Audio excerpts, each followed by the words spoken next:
Leviticus Chapter 1.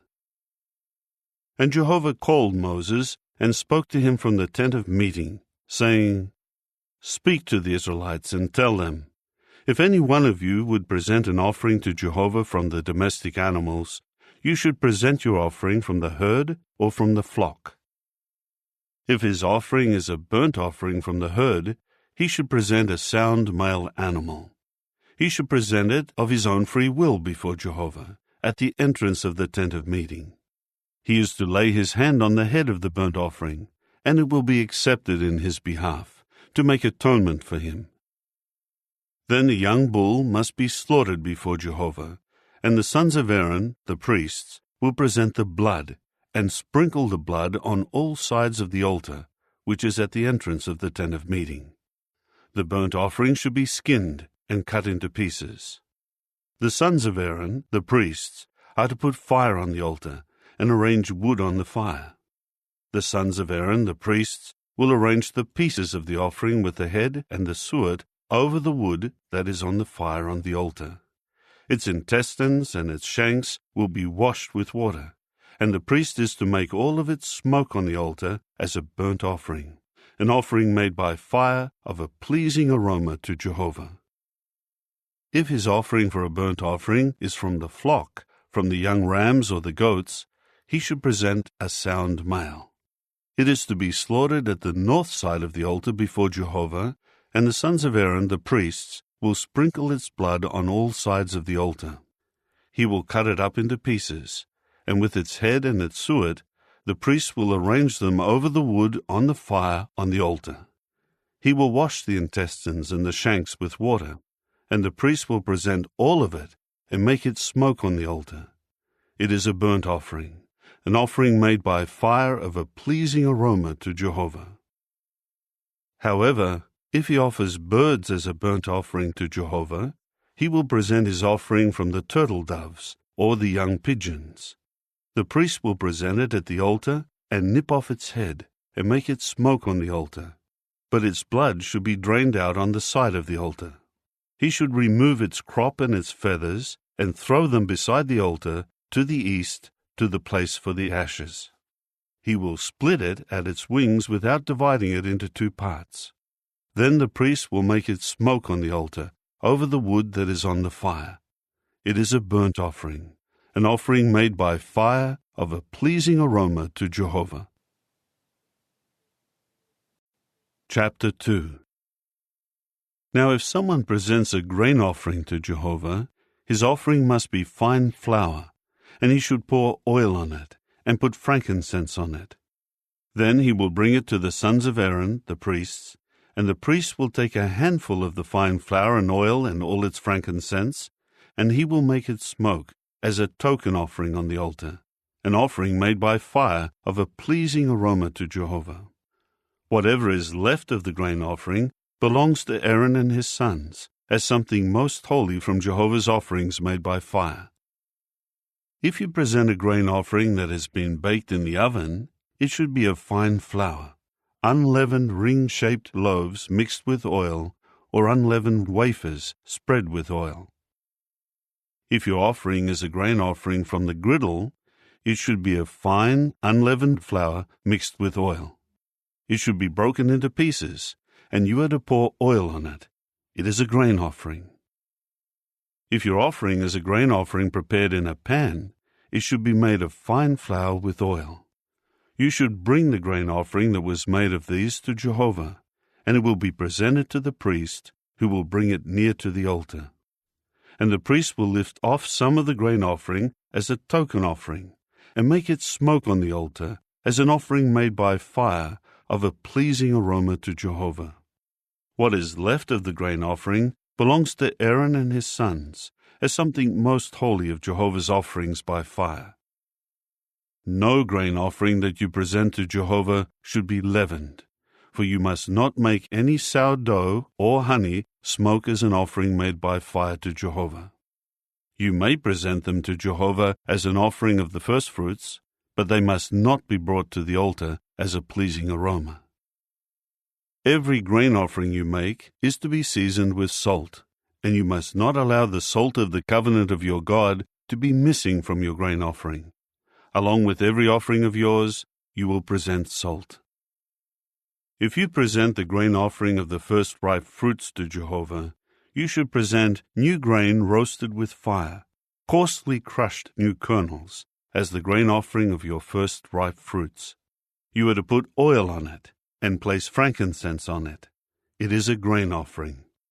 The priest will make it smoke as a token offering, that is, some of the coarse grain and oil along with all its frankincense, as an offering made by fire to Jehovah. Chapter 3. If his offering is a communion sacrifice, and if he is presenting it from the herd, whether a male or a female, he should present a sound animal before Jehovah. He is to lay his hand on the head of his offering, and it will be slaughtered at the entrance of the tent of meeting. And Aaron's sons, the priests, will sprinkle the blood on all sides of the altar. He will present part of the communion sacrifice as an offering made by fire to Jehovah. The fat that covers the intestines, all the fat that surrounds the intestines, and the 2 kidneys with the fat on them that is near the loins. He will also remove the appendage of the liver along with the kidneys. Aaron's sons will make it smoke on the altar, on top of the burnt offering that is placed on the wood that is over the fire. It is an offering made by fire as a pleasing aroma to Jehovah. If his offering is from the flock for a communion sacrifice to Jehovah, he will present a sound male or a female animal. If he is presenting a young ram as his offering, then he will present it before Jehovah. He will lay his hand on the head of his offering, and it will be slaughtered in front of the tent of meeting. Aaron's sons will sprinkle its blood on all sides of the altar. He will present the fat from the communion sacrifice as an offering made by fire to Jehovah. He will remove the entire fat tail near the backbone, the fat that covers the intestines, all the fat that surrounds the intestines, and the 2 kidneys with the fat on them that is near the loins. He will also remove the appendage of the liver along with the kidneys. And the priest will make it smoke on the altar as food, an offering made by fire to Jehovah. If his offering is a goat, then he will present it before Jehovah. He will lay his hand on its head, and it will be slaughtered before the tent of meeting. And Aaron's sons must sprinkle its blood on all sides of the altar. The part he will present as his offering made by fire to Jehovah is the fat that covers the intestines, all the fat that surrounds the intestines, and the 2 kidneys with the fat on them that is near the loins. He will also remove the appendage of the liver along with the kidneys. The priest will make them smoke on the altar as food, an offering made by fire for a pleasing aroma. All the fat belongs to Jehovah. It is a lasting statute for your generations in all your dwelling places. You must not eat any fat or any blood at all. Chapter 4. Jehovah went on to say to Moses, "Tell the Israelites, if someone sins unintentionally by doing any of the things that Jehovah commanded should not be done, if the anointed priest sins and brings guilt on the people, then he must present a sound young bull to Jehovah as a sin offering for the sin he committed. He will bring the bull to the entrance of the tent of meeting before Jehovah and lay his hand on the bull's head, and he is to slaughter the bull before Jehovah. Then the anointed priest will take some of the bull's blood and bring it into the tent of meeting, and the priest will dip his finger in the blood and spatter some of the blood 7 times before Jehovah in front of the curtain of the holy place. The priest will also put some of the blood on the horns of the altar of perfumed incense, which is before Jehovah in the tent of meeting. And he will pour all the rest of the bull's blood at the base of the altar of burnt offering, which is at the entrance of the tent of meeting. He will then remove all the fat of the bull of the sin offering, including the fat that covers the intestines and the fat that surrounds the intestines, and the 2 kidneys with the fat on them that is near the loins. And he will remove the appendage of the liver along with the kidneys. It will be the same as what is removed from a bull of the communion sacrifice, and the priest will make them smoke on the altar of burnt offering. But as for the skin of the bull, and all its flesh along with its head, its shanks, its intestines, and its dung, all the rest of the bull, he will have it taken to the outskirts of the camp, to a clean place where the ashes are discarded, and he will burn it on wood in the fire. It should be burned where the ashes are discarded. Now, if the entire assembly of Israel has become guilty by committing a sin unintentionally, but the congregation was unaware that they had done something that Jehovah commanded them not to do, and then the sin becomes known, the congregation must present a young bull for a sin offering, and bring it before the tent of meeting. The elders of the assembly will lay their hands on the bull's head before Jehovah, and the bull will be slaughtered before Jehovah. Then the anointed priest will bring some of the bull's blood into the tent of meeting. The priest is to dip his finger into the blood and spatter some of it 7 times before Jehovah in front of the curtain.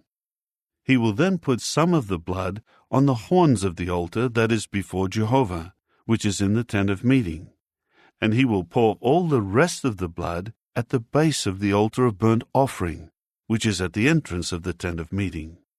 He will remove all its fat and make it smoke on the altar. He is to do to the bull just as he did to the other bull of the sin offering. That is how he will do it, and the priest will make atonement for them, and they will be forgiven. He will have the bull taken to the outskirts of the camp and will burn it, just as he burned the first bull. It is a sin offering for the congregation. When a chieftain unintentionally sins by doing one of all the things that Jehovah his God commands should not be done, and has become guilty, or if he becomes aware of a sin that he has committed against the commandment, then he must bring a sound young male goat as his offering. He will lay his hand on the head of the young goat and slaughter it in the place where the burnt offering is slaughtered before Jehovah. It is a sin offering. The priest will take some of the blood of the sin offering with his finger and put it on the horns of the altar of burnt offering, and he will pour the rest of its blood at the base of the altar of burnt offering. He will make all its fat smoke on the altar, like the fat of the communion sacrifice, and the priest will make atonement for him for his sin, and it will be forgiven him. If any one of the people of the land sins unintentionally, and becomes guilty by doing one of the things that Jehovah commands should not be done, or if he becomes aware of a sin that he has committed, then he should bring a sound young female goat as his offering for the sin he has committed. He will lay his hand on the head of the sin offering and slaughter the sin offering in the same place as the burnt offering. The priest will take some of its blood with his finger and put it on the horns of the altar of burnt offering, and he will pour all the rest of its blood at the base of the altar. He will remove all its fat, just as the fat is removed from the communion sacrifice, and the priest will make it smoke on the altar as a pleasing aroma to Jehovah. And the priest will make atonement for him, and it will be forgiven him. But if he offers a lamb as his sin offering, he should bring a sound female lamb. He will lay his hand on the head of the sin offering and slaughter it as a sin offering in the place where the burnt offering is slaughtered. The priest will take some of the blood of the sin offering with his finger and put it on the horns of the altar of burnt offering, and he will pour all the rest of its blood at the base of the altar. He will remove all its fat the same way that the fat of the young ram of the communion sacrifice is removed, and the priest will make them smoke on the altar, on top of Jehovah's offerings made by fire, and the priest will make atonement for him for the sin that he has committed, and it will be forgiven him. Chapter 5. If someone sins because he has heard a public call to testify, and he is a witness, or has seen or learned about it, and he does not report it, then he will answer for his error. Or when a person touches anything unclean, whether the dead body of an unclean wild animal, an unclean domestic animal, or an unclean swarming creature, he is unclean, and has become guilty, even if he does not realize it. Or in case someone, without being aware of it, touches human uncleanness, anything unclean that may make him unclean, and he comes to know it, then he becomes guilty. Or if someone rashly swears to do something, whether it is to do good or to do evil, no matter what it may be, and he was unaware of it, but then he realizes that he has sworn rashly, he becomes guilty. If he becomes guilty as respects one of these things, then he must confess in what way he has sinned. He will also bring his guilt offering to Jehovah for the sin that he committed, namely, a female from the flock, either a female lamb or a young female goat, for a sin offering. Then the priest will make atonement for him for his sin. If, though, he cannot afford a sheep, he must bring to Jehovah 2 turtle doves, or 2 young pigeons, as his guilt offering for the sin, one for a sin offering and one for a burnt offering. He is to bring them to the priest, who will present first the one for the sin offering and nip off its head at the front of its neck without severing it.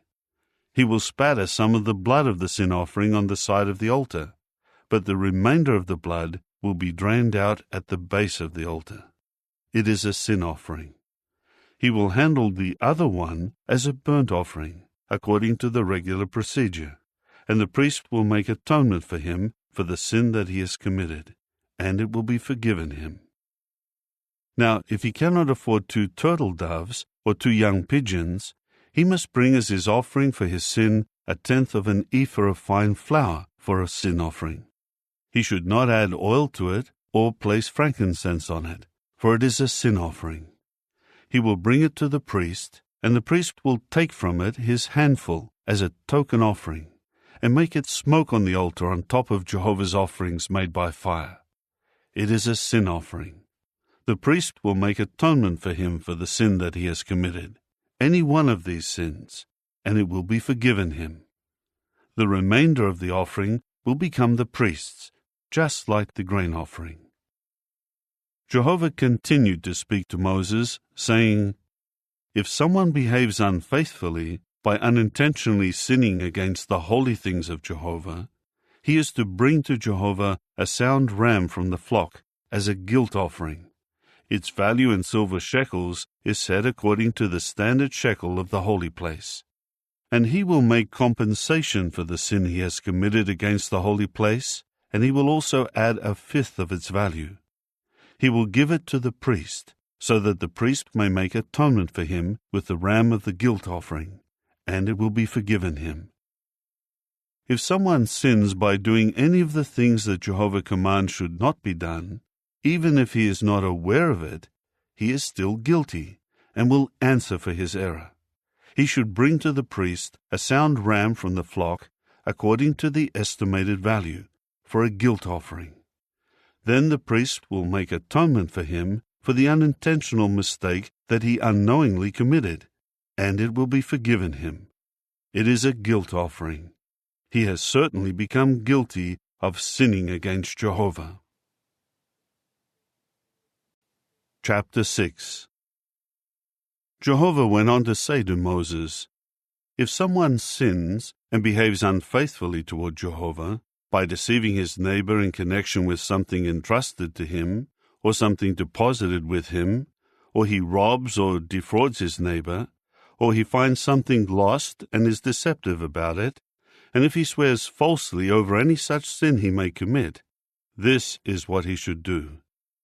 If he has sinned and is guilty, he must return what he stole, what he extorted, what he took by fraud, what was entrusted to him, or the lost thing that he found, or anything about which he swore falsely, and he must make full compensation for it, and he will add to it 1/5 of its value.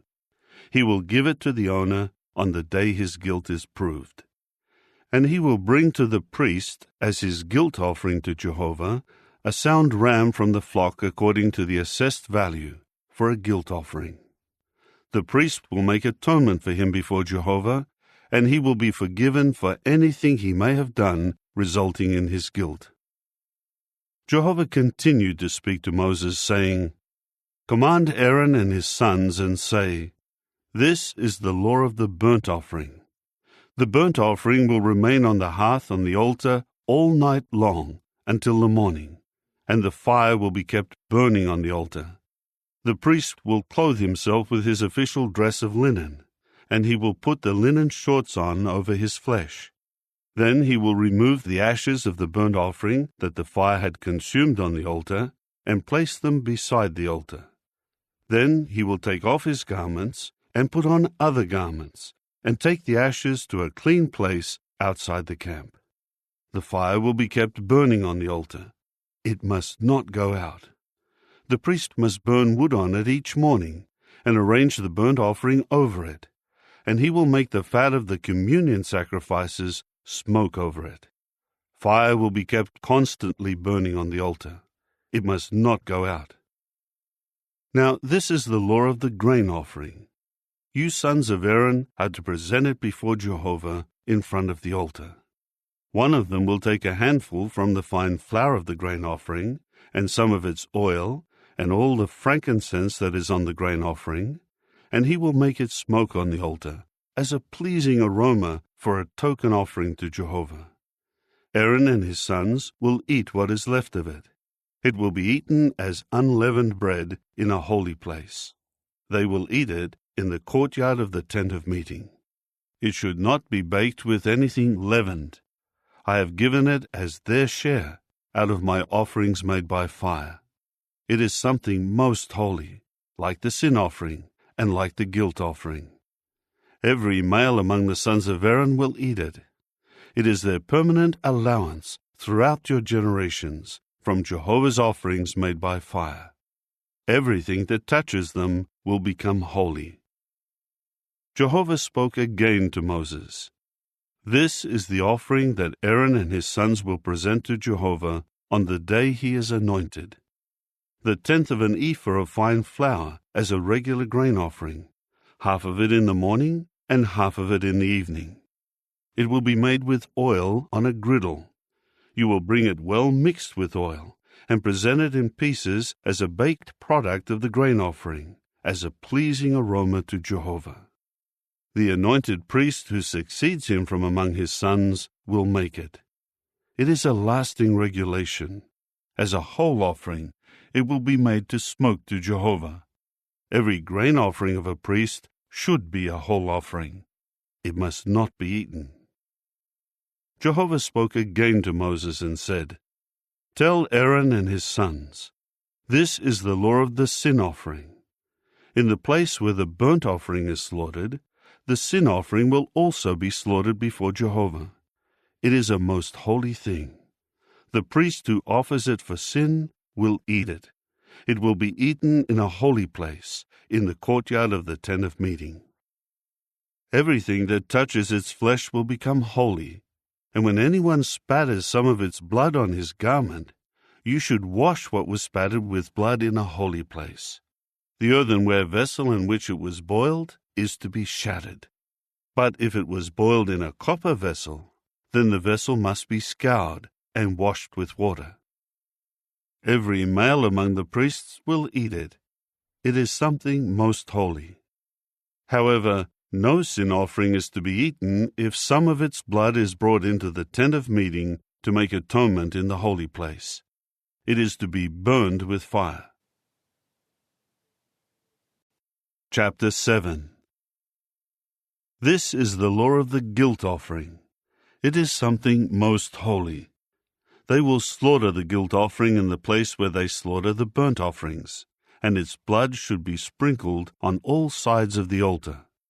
He will present all its fat, including the fat tail, the fat that covers the intestines, and the 2 kidneys with their fat that is near the loins. He will also remove the appendage of the liver, along with the kidneys. The priest will make them smoke on the altar as an offering made by fire to Jehovah. It is a guilt offering. Every male among the priests will eat it, and it should be eaten in a holy place. It is something most holy. The law regarding the sin offering applies to the guilt offering. It belongs to the priest, who makes atonement with it. When the priest presents the burnt offering for someone, the skin of the burnt offering that was presented to the priest will become his. Every grain offering that is baked in the oven or prepared in the pan or on the griddle belongs to the priest who presents it. It will become his. But every grain offering that is mixed with oil or that is dry will be for all of Aaron's sons. Each will have an equal share. Now this is the law of the communion sacrifice that one may present to Jehovah. If he presents it as an expression of thanksgiving, he will present along with the thanksgiving sacrifice unleavened ring-shaped loaves mixed with oil, unleavened wafers spread with oil, and ring-shaped loaves made with fine flour, well mixed and blended with oil. He will present his offering along with ring-shaped loaves of leavened bread and the thanksgiving sacrifice of his communion sacrifices. He is to present from it one of each offering as a sacred portion to Jehovah. It will belong to the priest who sprinkles the blood of the communion sacrifices. The flesh of the thanksgiving sacrifice of his communion sacrifices is to be eaten on the day he offers it. He must not save any of it until morning.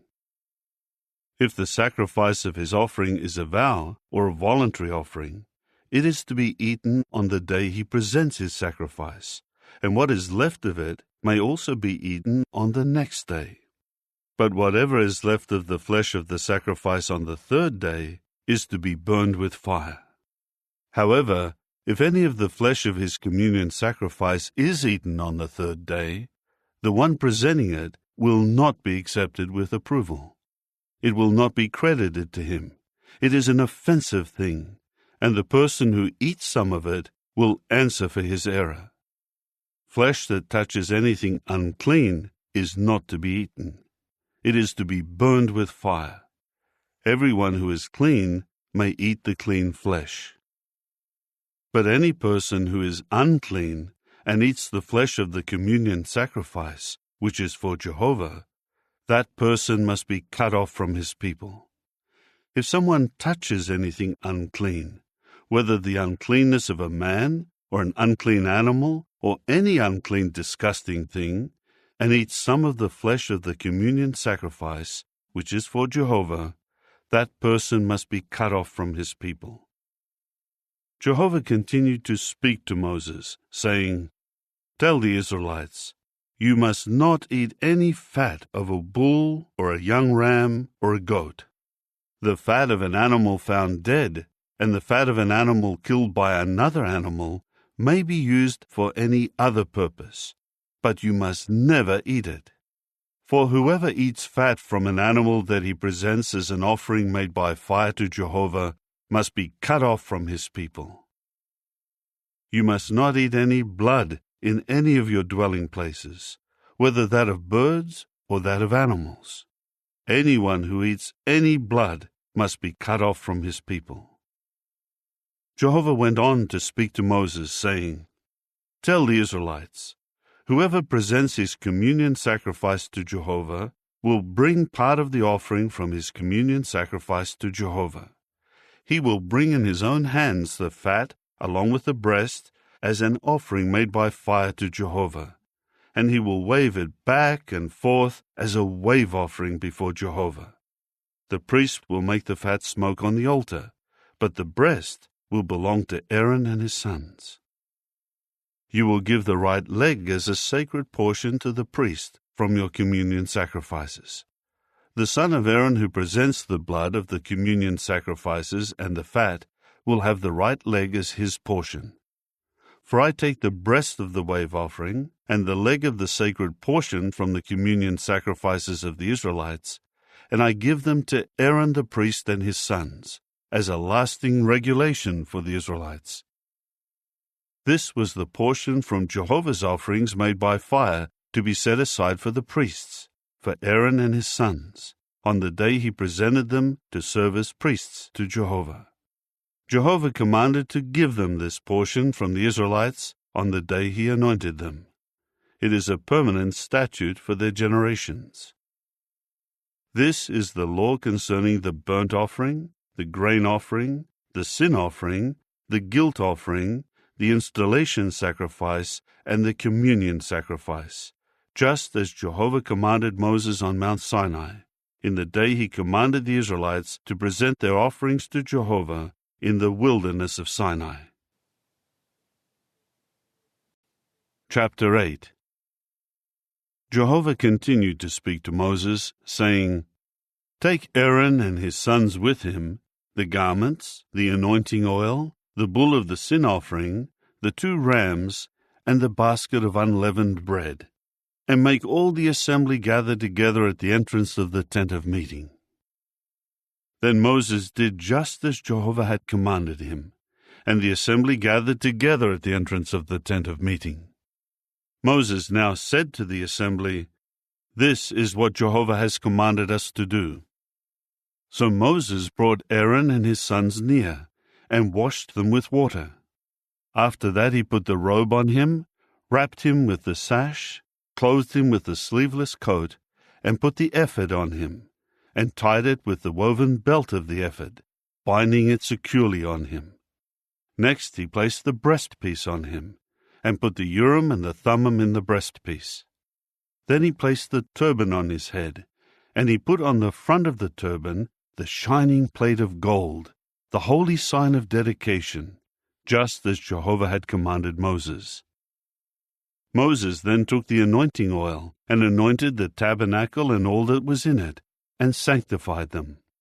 After that he spattered some of it 7 times on the altar, and anointed the altar and all its utensils, and the basin and its stand, in order to sanctify them. Finally, he poured some of the anointing oil on Aaron's head, and anointed him, in order to sanctify him. Moses then brought Aaron's sons near, and clothed them with robes, and wrapped them with sashes, and put headgear on them, just as Jehovah had commanded Moses. Then he brought the bull of the sin offering, and Aaron and his sons laid their hands on the head of the bull of the sin offering. Moses slaughtered it, and took the blood with his finger, and put it on the horns of the altar on all sides, and he purified the altar from sin. But the rest of the blood he poured at the base of the altar, in order to sanctify it, to make atonement on it. After that he took all the fat that was on the intestines, the appendage of the liver, and the 2 kidneys and their fat, and Moses made them smoke on the altar. Then he had the rest of the bull, its skin, its flesh, and its dung, burned with fire outside the camp, just as Jehovah had commanded Moses. He now brought the ram of the burnt offering near, and Aaron and his sons laid their hands on the head of the ram. Moses then slaughtered it, and sprinkled the blood on all sides of the altar. He cut the ram into its pieces, and Moses made the head, the pieces, and the suet smoke. He washed the intestines and the shanks with water, and Moses made the entire ram smoke on the altar. It was a burnt offering, as a pleasing aroma. It was an offering made by fire to Jehovah, just as Jehovah had commanded Moses. Then he brought the second ram, the ram of the installation, and Aaron and his sons laid their hands on the ram's head.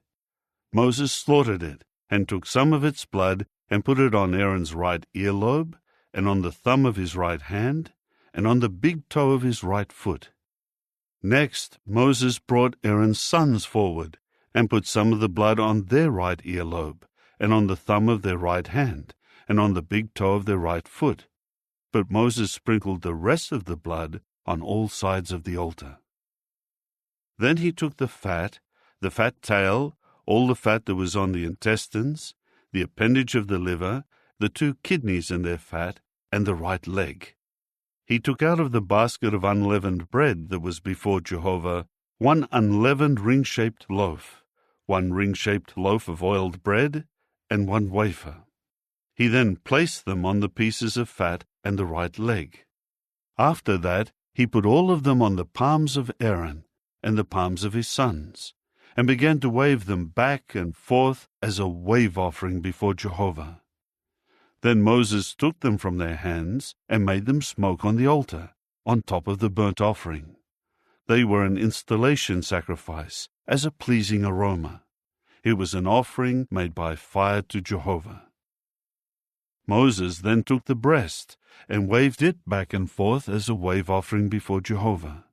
From the installation ram, it became the portion for Moses, just as Jehovah had commanded Moses. And Moses took some of the anointing oil and some of the blood that was on the altar, and spattered it on Aaron and his garments, and on his sons and the garments of his sons who were with him.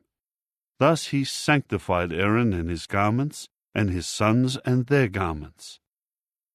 Then Moses said to Aaron and his sons, "Boil the flesh at the entrance of the tent of meeting, and you will eat it there with the bread that is in the installation basket. Just as I was commanded, Aaron and his sons will eat it. What is left over of the flesh and the bread you will burn with fire. You must not go out from the entrance of the tent of meeting for 7 days, until the days for completing your installation are over, because it will take 7 days to install you as priests. Jehovah commanded that we do what we have done today, in order to make atonement for you. You will stay at the entrance of the tent of meeting day and night for 7 days, and carry out your obligation to Jehovah, so that you may not die, for so I have been commanded." And Aaron and his sons did all the things that Jehovah had commanded by means of Moses. Chapter 9. On the 8th day, Moses called Aaron and his sons and the elders of Israel.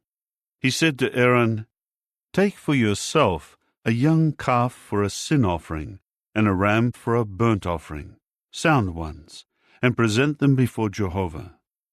But you will say to the Israelites, 'Take a male goat for a sin offering, and a calf and a young ram, each a year old, sound ones, for a burnt offering, and a bull and a ram for communion sacrifices, to sacrifice them before Jehovah, and a grain offering mixed with oil, for today Jehovah will appear to you.'"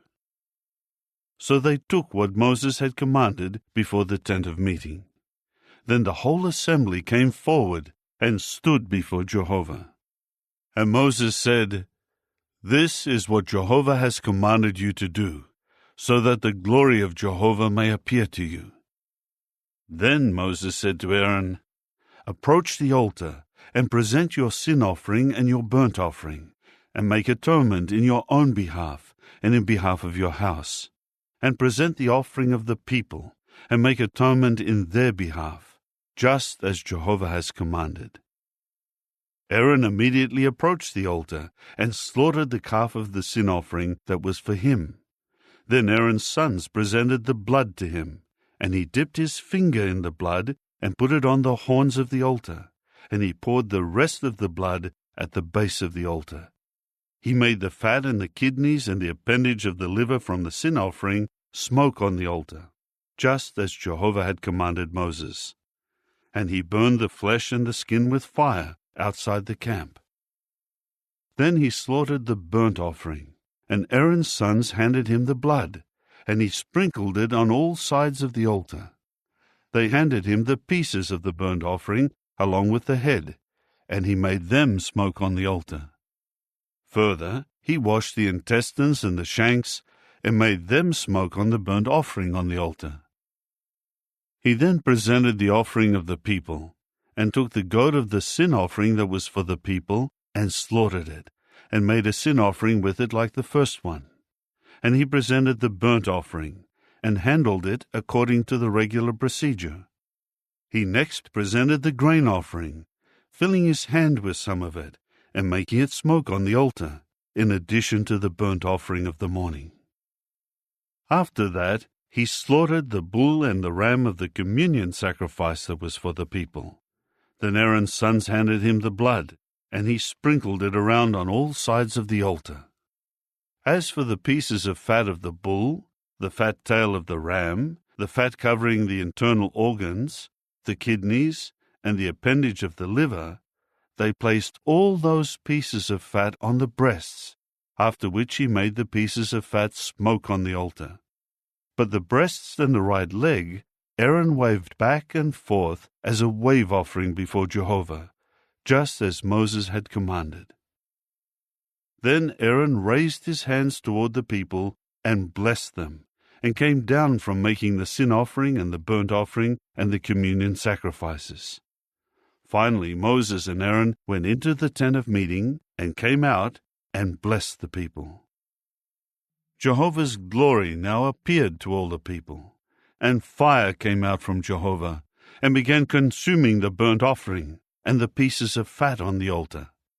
When all the people saw it, they started shouting, and they fell with their faces to the ground. Chapter 10. Later, Aaron's sons Nadab and Abihu each took his fire holder and put fire in it, and placed incense on it. Then they began offering before Jehovah unauthorized fire, which he had not commanded them to do. At this a fire came out from before Jehovah, and consumed them, so that they died before Jehovah. Then Moses said to Aaron, "This is what Jehovah has said. I will be made holy among those near to me, and I will be glorified before all the people." And Aaron kept silent. So Moses called Mishael and Elzaphan, the sons of Uzziel, Aaron's uncle, and said to them, "Come here, carry your brothers from in front of the holy place to a place outside the camp." So they came forward and carried the men away in their robes to a place outside the camp, just as Moses had told them. Moses then said to Aaron and his other sons, Eleazar and Ithamar, "Do not let your heads go ungroomed, or tear your garments, so that you may not die, and that God may not become indignant against all the assembly. Your brothers of the whole house of Israel will weep over those whom Jehovah has killed by the fire. You must not go out from the entrance of the tent of meeting, or you will die, for Jehovah's anointing oil is upon you." So they did according to Moses' word. Then Jehovah said to Aaron, "Do not drink wine or other alcoholic beverages, you and your sons with you, when you come into the tent of meeting, so that you will not die.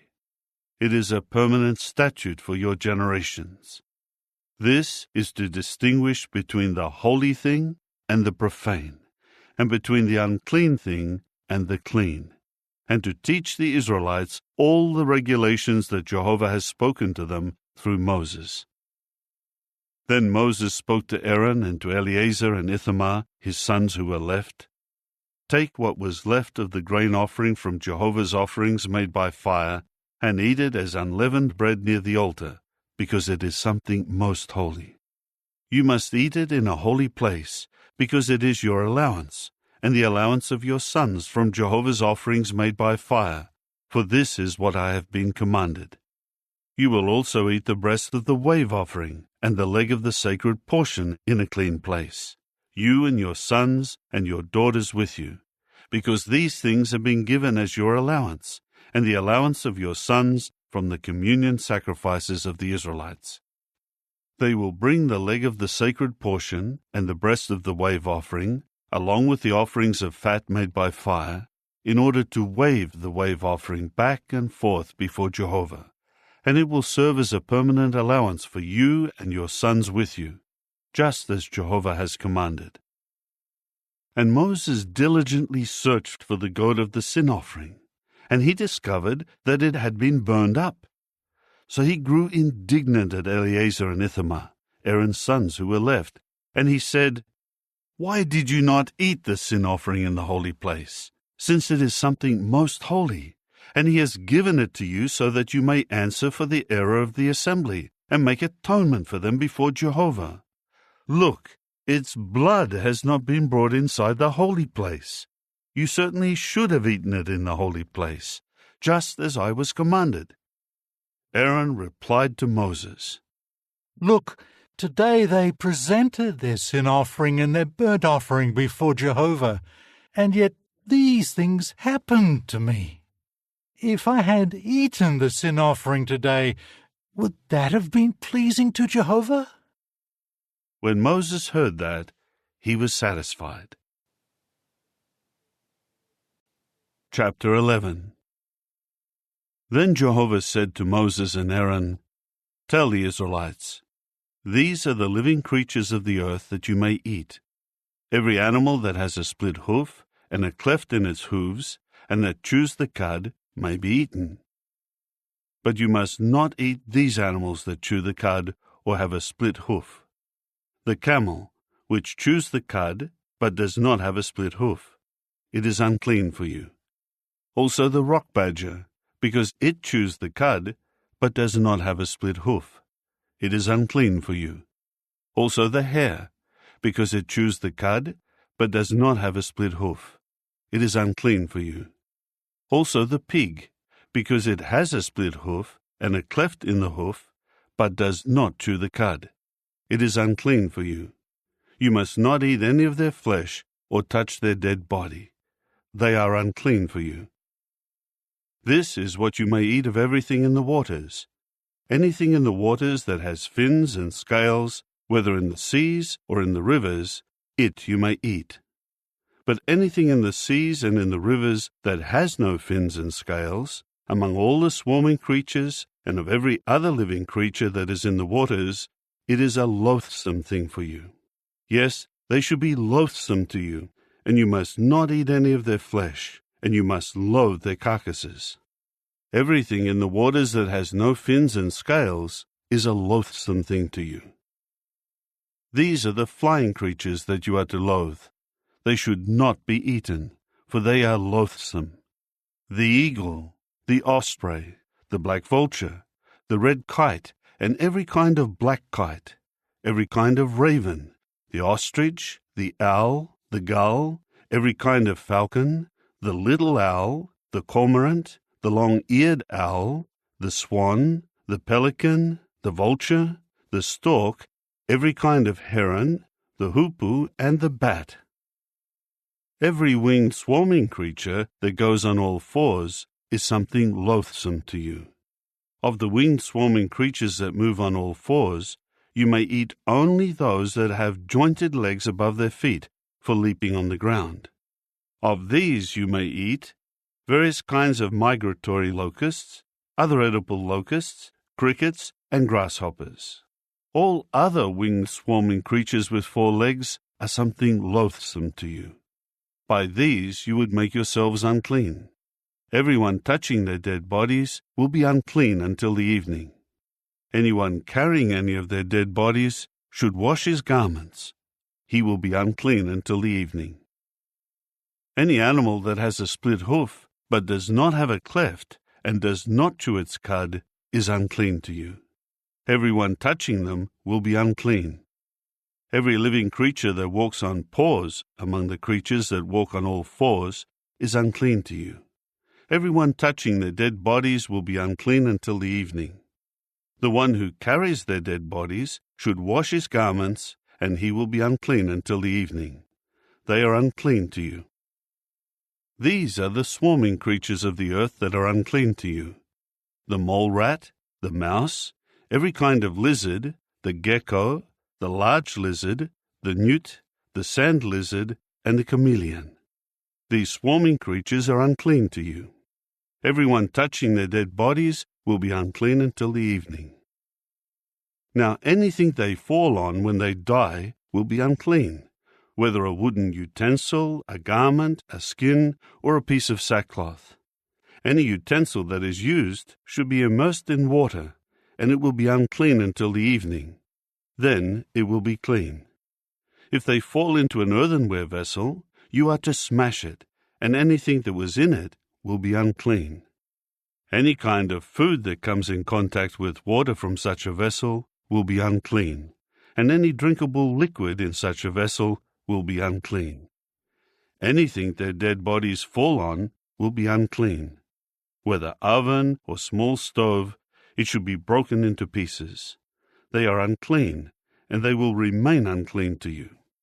Only a spring and a cistern for storing water will continue clean, but anyone touching their dead bodies will be unclean. If their dead bodies fall on a plant seed that is to be sown, it is clean. But if water is put on a seed, and part of their dead body falls on it, the seed is unclean to you. Now, if an animal that you use for food dies, whoever touches its dead body will be unclean until the evening. Whoever eats any of its dead body should wash his garments, and he will be unclean until the evening. Whoever carries off its dead body should wash his garments, and he will be unclean until the evening. Every swarming creature of the earth is something loathsome. It must not be eaten.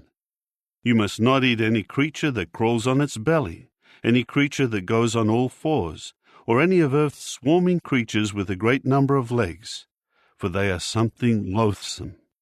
Do not make yourselves loathsome by means of any swarming creature, and do not defile yourselves and become unclean by them. For I am Jehovah your God, and you must sanctify yourselves and become holy, because I am holy. So you must not make yourselves unclean by any swarming creature that moves on the earth. For I am Jehovah, who is leading you up out of the land of Egypt to prove myself God to you, and you must be holy, because I am holy. This is the law about the animals, the flying creatures, every living creature that moves through the waters, and concerning every creature that swarms on the earth, in order to make a distinction between the unclean and the clean, and between the living creatures that may be eaten and those that may not be eaten. Chapter 12. Jehovah went on to say to Moses, "Tell the Israelites, if a woman becomes pregnant and gives birth to a male, she will be unclean for 7 days, just as she is in the days of the impurity when she is menstruating. On the 8th day, the flesh of his foreskin will be circumcised. She will continue cleansing herself from the blood for the next 33 days. She should not touch any holy thing, and she should not come into the holy place until she fulfills the days of her purification. If she should give birth to a female, she will then be unclean for 14 days, just as she would be during her menstruation. She will continue cleansing herself from the blood for the next 66 days. When the days of her purification for a son or a daughter are completed, she will bring a young ram in its first year for a burnt offering, and a young pigeon or a turtle dove for a sin offering, to the entrance of the tent of meeting, to the priest. He will present it before Jehovah and make atonement for her, and she will be clean from her flow of blood. This is the law about the woman who gives birth to either a male or a female.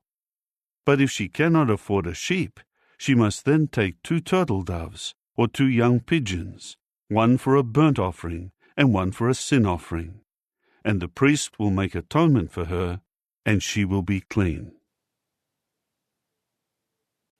Chapter 13. Jehovah continued to speak to Moses and Aaron, saying, "If a man develops on his skin a swelling, a scab, or a blotch, and it could become the disease of leprosy on his skin, he must then be brought to Aaron the priest, or to one of his sons the priests. The priest will examine the infection on his skin. When the hair in the infection has turned white, and the appearance of the infection is deeper than the skin, it is the disease of leprosy. The priest will examine it and declare him unclean. But if the blotch on his skin is white, and its appearance is not deeper than the skin, and the hair has not turned white, the priest will then quarantine the infected person for 7 days. The priest will then examine him on the 7th day, and if it appears that the infection has stopped and has not spread on the skin, the priest will quarantine him for another 7 days. The priest should examine him again on the 7th day, and if the infection has faded and has not spread in the skin, the priest will declare him clean. It was only a scab. The man will then wash his garments and be clean. But if the scab has definitely spread on the skin after he appears before the priest to establish his purification, he will then appear again before the priest. The priest will examine it, and if the scab has spread in the skin, the priest will then declare him unclean. It is leprosy. If the disease of leprosy develops in a man, he must then be brought to the priest, and the priest will examine him. If there is a white swelling on the skin, and it has turned the hair white, and there is an open sore in the swelling, it is chronic leprosy on his skin, and the priest will declare him unclean. He should not quarantine him, for he is unclean. Now, if the leprosy breaks out all over the skin, and the leprosy covers the person with the disease from head to foot, as far as the priest can see, and the priest has examined him, and sees that the leprosy has covered all his skin, he will then declare the infected person clean. All of it has turned white, and he is clean. But whenever an open sore appears in it, he will be unclean. When the priest sees the open sore, he will declare him unclean. The open sore is unclean. It is leprosy. But if the open sore again turns white, he will then come to the priest. The priest will examine him, and if the infection has turned white, the priest will then declare the infected person clean. He is clean. If a person develops a boil on his skin, and it heals, but in the place of the boil a white swelling or a reddish-white blotch has developed, he must then show himself to the priest. The priest will examine it, and if it appears to be deeper than the skin, and its hair has turned white, the priest will then declare him unclean. It is the disease of leprosy that has broken out in the boil.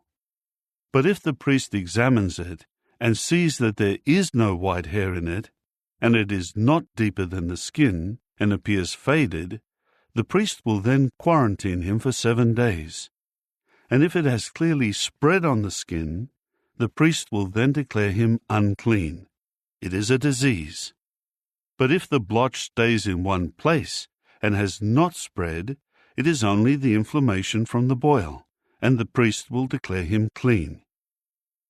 Or if someone has a scar from the fire, and the raw flesh of the scar becomes a reddish-white blotch or a white one, the priest will then examine it. If the hair in the blotch has turned white, and it appears to be deeper than the skin, it is leprosy that has broken out in the scar, and the priest will declare him unclean. It is the disease of leprosy. But if the priest examines it and sees that there is no white hair in the blotch, and it is not deeper than the skin, and it is faded, the priest will then quarantine him for 7 days. The priest will examine him on the 7th day, and if it has clearly spread on the skin, the priest will then declare him unclean. It is the disease of leprosy. But if the blotch stays in one place and has not spread over the skin, and it is faded, it is only a swelling of the scar, and the priest will declare him clean, because it is an inflammation of the scar. When a man or a woman develops an infection on the head or on the chin, the priest will then examine the infection.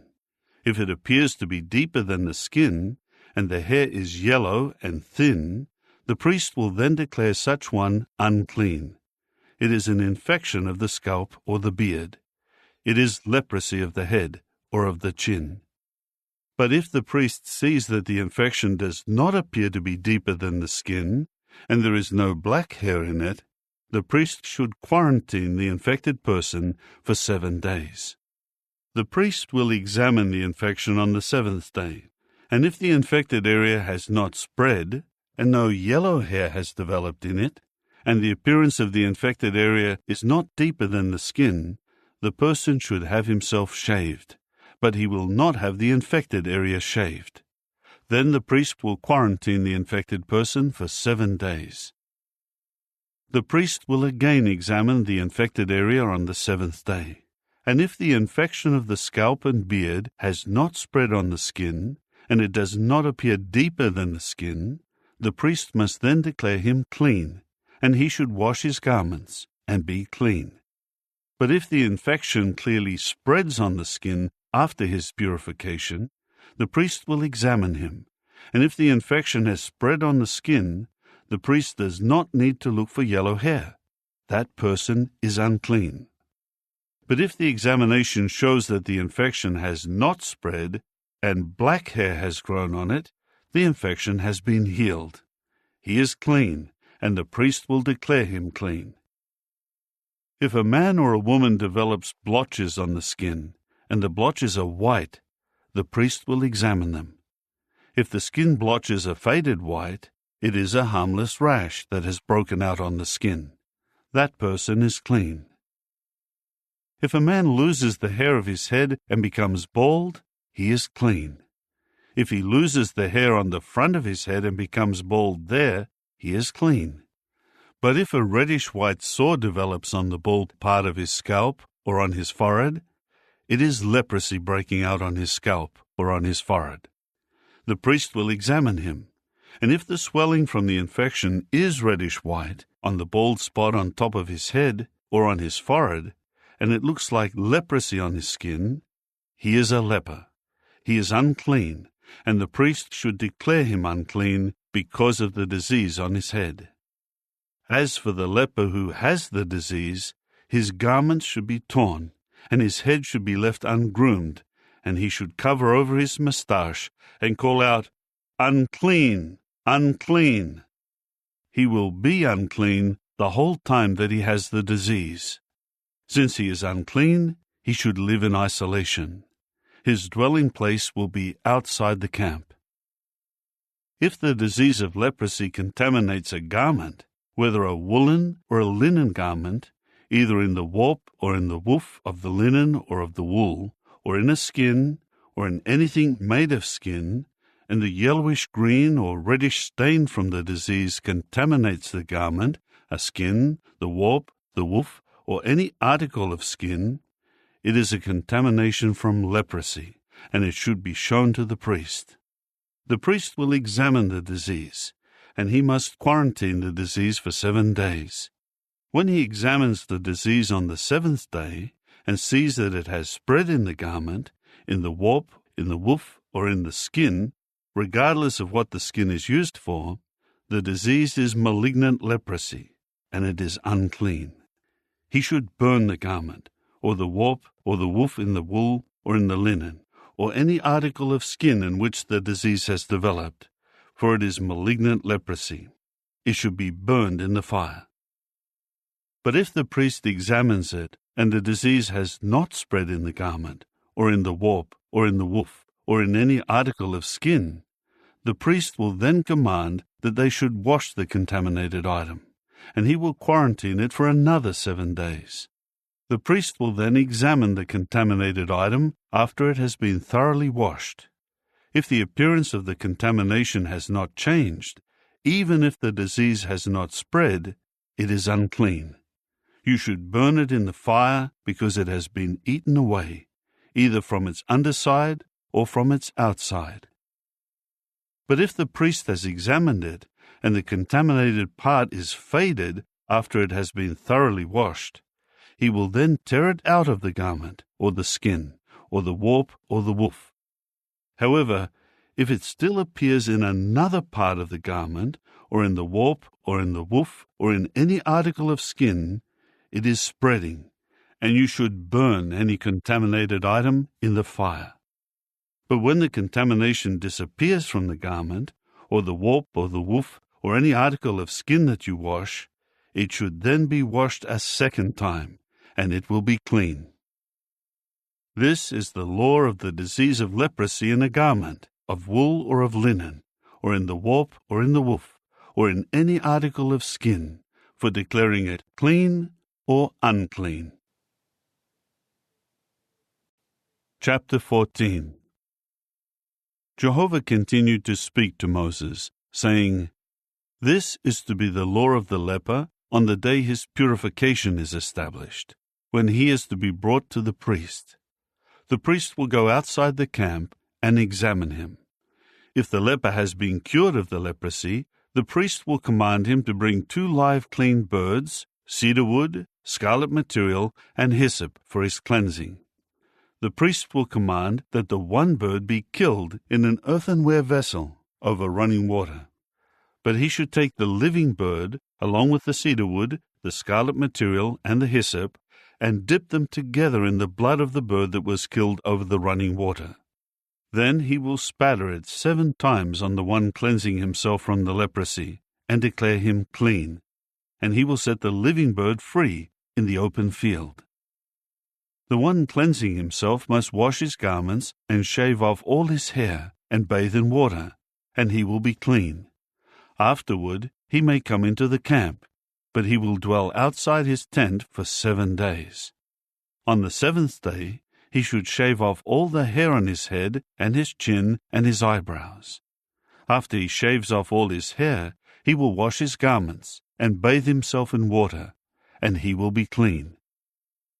On the 8th day he will take 2 sound young rams, 1 sound female lamb in its first year, 3/10 of an ephah of fine flour mixed with oil as a grain offering, and 1 log measure of oil. And the priest who declares him clean will present the man who is cleansing himself, along with the offerings, before Jehovah, at the entrance of the tent of meeting.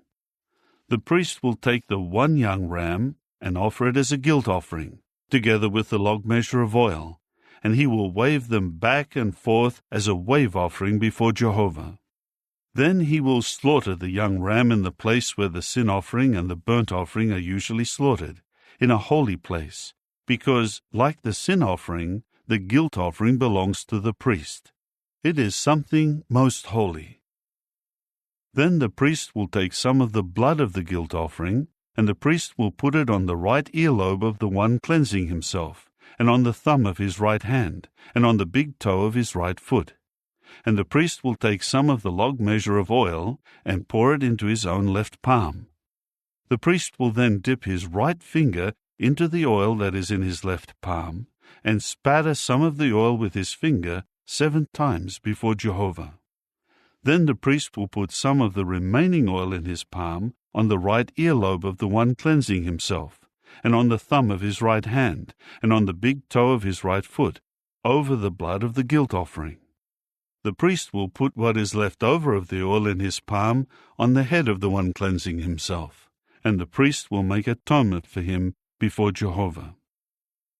The priest will sacrifice the sin offering and make atonement for the one cleansing himself from his impurity, and afterward he will slaughter the burnt offering. And the priest will offer up the burnt offering and the grain offering on the altar, and the priest will make atonement for him, and he will be clean.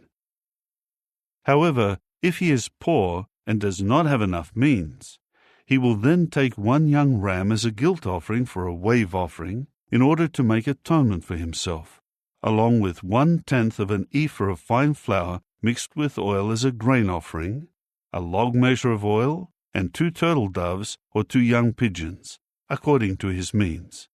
The one will serve as a sin offering, and the other as a burnt offering. On the 8th day he will bring them for establishing his purification to the priest, at the entrance of the tent of meeting before Jehovah. The priest will take the young ram of the guilt offering and the log measure of oil, and the priest will wave them back and forth as a wave offering before Jehovah. He will then slaughter the young ram of the guilt offering, and the priest will take some of the blood of the guilt offering and put it on the right earlobe of the one cleansing himself, and on the thumb of his right hand, and on the big toe of his right foot. The priest will pour some of the oil into his own left palm, and he will then spatter with his right finger some of the oil that is in his left palm 7 times before Jehovah. And the priest will put some of the oil that is in his palm on the right earlobe of the one cleansing himself, and on the thumb of his right hand, and on the big toe of his right foot, on the same places that he put the blood of the guilt offering. The priest will then put what is left over of the oil in his palm on the head of the one cleansing himself, in order to make atonement for him before Jehovah. He will offer up 1 of the turtle doves, or 1 of the young pigeons, according to his means, the one he can afford, as a sin offering, and the other as a burnt offering along with the grain offering, and the priest will make atonement for the one cleansing himself before Jehovah. This is the law for the one in whom the disease of leprosy was, but who does not have the means when establishing his purification. Then Jehovah said to Moses and Aaron, "When you come into the land of Canaan, which I am giving you as a possession, and I contaminate a house in your land with the disease of leprosy, the one to whom the house belongs should then come and tell the priest, "Some kind of contamination has appeared in my house." The priest will give orders to clear out the house before he comes to examine the contamination, in order that he may not declare everything that is in the house unclean, and after that the priest will come in to inspect the house. He will examine the affected area, and if the walls of the house are contaminated with yellowish-green or reddish depressions, and they appear to be deeper than the wall surface, the priest will then go out of the house to the entryway of the house and quarantine the house for 7 days. Then the priest will return on the 7th day and make an inspection. If the contamination has spread in the walls of the house, the priest will then give orders, and the contaminated stones must be torn out and thrown outside the city into an unclean place. Then he is to have the inside of the house thoroughly scraped, and the plaster and mortar that is removed should be discarded outside the city in an unclean place. They will then insert other stones in the place of the stones they removed, and he should use different mortar and have the house plastered. If, though, the contamination returns and breaks out in the house after the stones were torn out and the house was scraped and replastered, the priest will then go in and inspect it. If the contamination has spread in the house, it is malignant leprosy in the house. The house is unclean.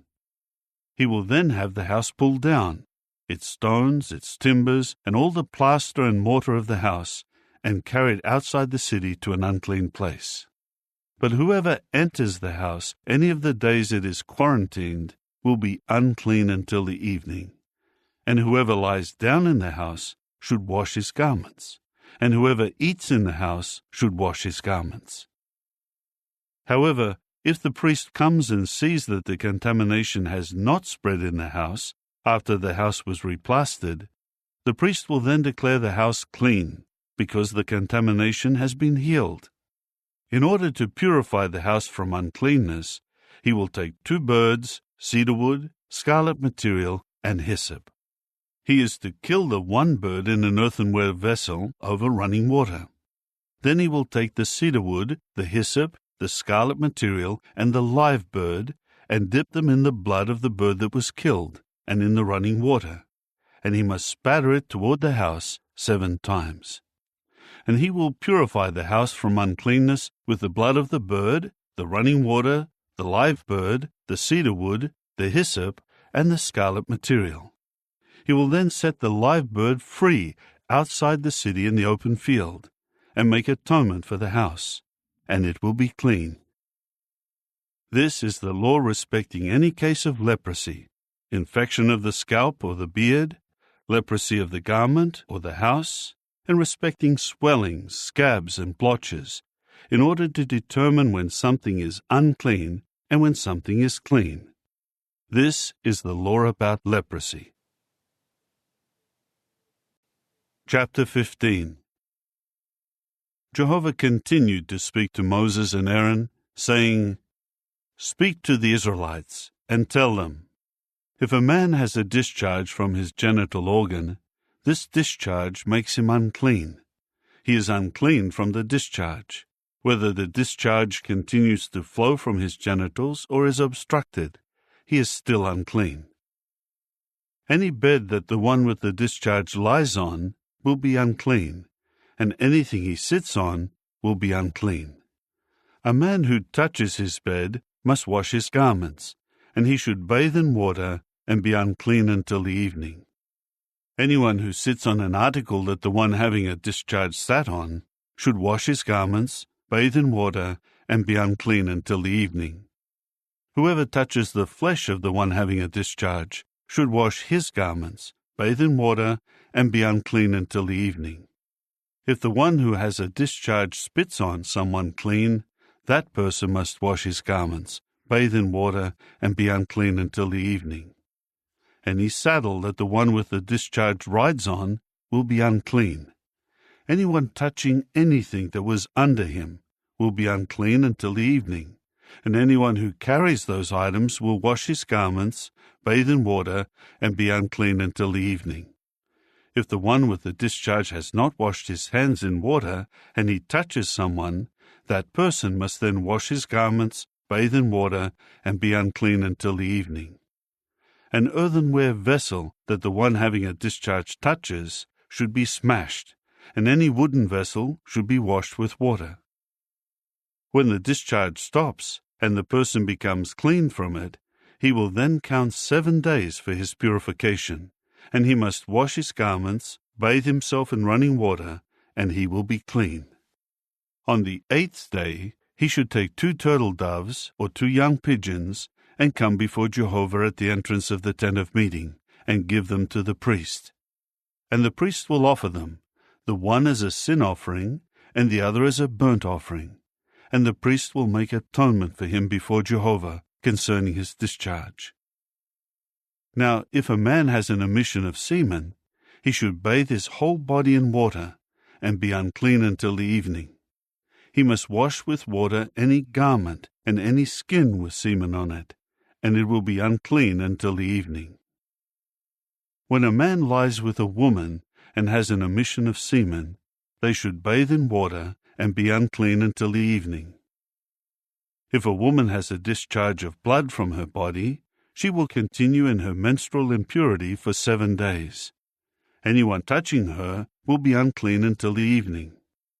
Anything she lies down on in her menstrual impurity will be unclean, and everything she sits on will be unclean.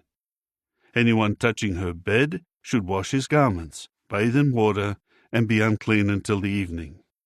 Anyone touching any article she sat on should wash his garments, bathe in water, and be unclean until the evening. If she sat on the bed or on another article, his touching it will make him unclean until the evening. And if a man lies down with her, and her menstrual impurity comes on him, he will then be unclean for 7 days, and any bed on which he lies down will be unclean. When a woman's discharge of blood flows for many days, when it is not the regular time of her menstruation, or if she should have a flow longer than her usual menstruation, she will be unclean during all the days of her discharge, as in the days of her menstrual impurity. Any bed she lies on during the days of her discharge will become like the bed of her menstrual impurity, and any article she sits on will become unclean, like the uncleanness of her menstrual impurity. Anyone touching them will be unclean, and he must wash his garments, bathe in water, and be unclean until the evening. However, when she is clean from her discharge, she will count for herself 7 days, and afterward she will be clean. On the 8th day, she should take 2 turtle doves or 2 young pigeons, and she will bring them to the priest at the entrance of the tent of meeting. The priest will make the one a sin offering, and the other a burnt offering, and the priest will make atonement for her before Jehovah concerning her unclean discharge. Thus you must keep the Israelites separate from their uncleanness, so that they do not die in their uncleanness by defiling my tabernacle which is in their midst. This is the law about the man having a discharge, the man who is unclean because of an emission of semen, the woman during her menstrual impurity, any male or female who has a discharge flowing from the body, and a man who lies down with an unclean woman. Chapter 16. Jehovah spoke to Moses after the death of Aaron's 2 sons who died for approaching Jehovah. Jehovah said to Moses, "Tell Aaron your brother that he may not come at just any time into the holy place inside the curtain, in front of the cover on the ark, so that he may not die, for I will appear over the cover in a cloud." This is what Aaron should bring when he comes into the holy place: a young bull for a sin offering, and a ram for a burnt offering. He should put on the holy linen robe, and the linen shorts should cover his body, and he should wrap himself with the linen sash, and his head with the linen turban. They are holy garments. He will bathe himself in water and put them on. he should take from the assembly of the Israelites 2 young male goats for a sin offering, and 1 ram for a burnt offering. Aaron must then present the bull of the sin offering, which is for himself, and he will make atonement in behalf of himself and his house. He will then take the 2 goats and make them stand before Jehovah at the entrance of the tent of meeting. Aaron will draw lots over the 2 goats, the one lot for Jehovah, and the other lot for Azazel. Aaron will present the goat that was designated by lot for Jehovah and make it a sin offering. But the goat designated by lot for Azazel should be brought alive to stand before Jehovah in order to perform the atonement upon it, so that it may be sent away for Azazel into the wilderness. Aaron will present the bull of the sin offering, which is for himself, and make atonement in behalf of himself and his house. Afterward he will slaughter the bull of the sin offering, which is for himself. He will then take the fire holder full of burning coals from the altar before Jehovah, and 2 handfuls of fine perfumed incense, and he will bring them inside the curtain. He will also put the incense on the fire before Jehovah, and the cloud of the incense will envelop the ark cover, which is on the testimony, so that he may not die. He will take some of the bull's blood and spatter it with his finger in front of the cover on the east side, and he will spatter some of the blood with his finger 7 times before the cover. He will then slaughter the goat of the sin offering, which is for the people, and bring its blood inside the curtain, and do with its blood the same as he did with the bull's blood. He is to spatter it toward the cover and before the cover. He must make atonement for the holy place, concerning the acts of uncleanness of the Israelites, and concerning their transgressions and their sins, and that is what he should do for the tent of meeting, which is located among them in the midst of their acts of uncleanness. No other man should be in the tent of meeting from the time he goes in to make atonement in the holy place until he comes out. He will make atonement in behalf of himself and his house, and in behalf of the entire congregation of Israel. He will then come out to the altar, which is before Jehovah, and make atonement for it, and he will take some of the bull's blood and some of the goat's blood, and put it on the horns of the altar on all sides. He will also spatter some of the blood on it with his finger 7 times, and cleanse it, and sanctify it from the acts of uncleanness of the Israelites. When he has finished making atonement for the holy place and the tent of meeting and the altar, he will also present the live goat. Aaron will lay both his hands on the head of the live goat, and confess over it all the errors of the Israelites, and all their transgressions, and all their sins, and he will put them on the head of the goat, and send it away into the wilderness by the hand of a man designated to do this. The goat will carry upon itself all their errors into a desert land, and he will send the goat away into the wilderness. Aaron will then enter into the tent of meeting, and take off the linen garments that he put on when he went into the holy place, and he will lay them down there. He must bathe himself in water in a holy place, and put on his garments. Then he will come out and offer up his burnt offering and the people's burnt offering, and make atonement in his own behalf and in behalf of the people. He will make the fat of the sin offering smoke on the altar. The man who sent away the goat for Azazel should wash his garments and bathe himself in water, and after that he may come into the camp. And the bull of the sin offering and the goat of the sin offering, whose blood was brought into the holy place to make atonement, will be taken outside the camp, and their skins and their flesh and their dung will be burned in the fire. The one who burns them should wash his garments and bathe himself in water, and after that he may come into the camp. It will serve as a lasting statute for you. In the 7th month, on the 10th of the month, you should afflict yourselves, and you must not do any work, whether a native or a foreigner who is residing among you. On this day atonement will be made for you, to declare you clean. You will be clean from all your sins before Jehovah. It is a Sabbath of complete rest for you, and you should afflict yourselves. It is a lasting statute. The priest who is anointed and installed to serve as priest in place of his father will make atonement and put on the linen garments, the holy garments. He will make atonement for the holy sanctuary, the tent of meeting, and the altar. And he will make atonement for the priests and for all the people of the congregation. This will serve as a lasting statute for you, to make atonement for the Israelites concerning all their sins once each year. So he did just as Jehovah had commanded Moses. Chapter 17. Jehovah went on to say to Moses, "Speak to Aaron and his sons and all the Israelites, and say to them, 'This is what Jehovah has commanded. If any man of the house of Israel slaughters a bull or a young ram or a goat in the camp, or if he slaughters it outside the camp, instead of bringing it to the entrance of the tent of meeting, to present it as an offering to Jehovah before the tabernacle of Jehovah, blood guilt will be counted to that man. He has shed blood, and that man must be cut off from among his people. This is so that the Israelites will bring the sacrifices, which they now sacrifice in the open field, to Jehovah, to the entrance of the tent of meeting, to the priest. They are to sacrifice these as communion sacrifices to Jehovah. And the priest will sprinkle the blood on Jehovah's altar at the entrance of the tent of meeting, and make the fat smoke as a pleasing aroma to Jehovah.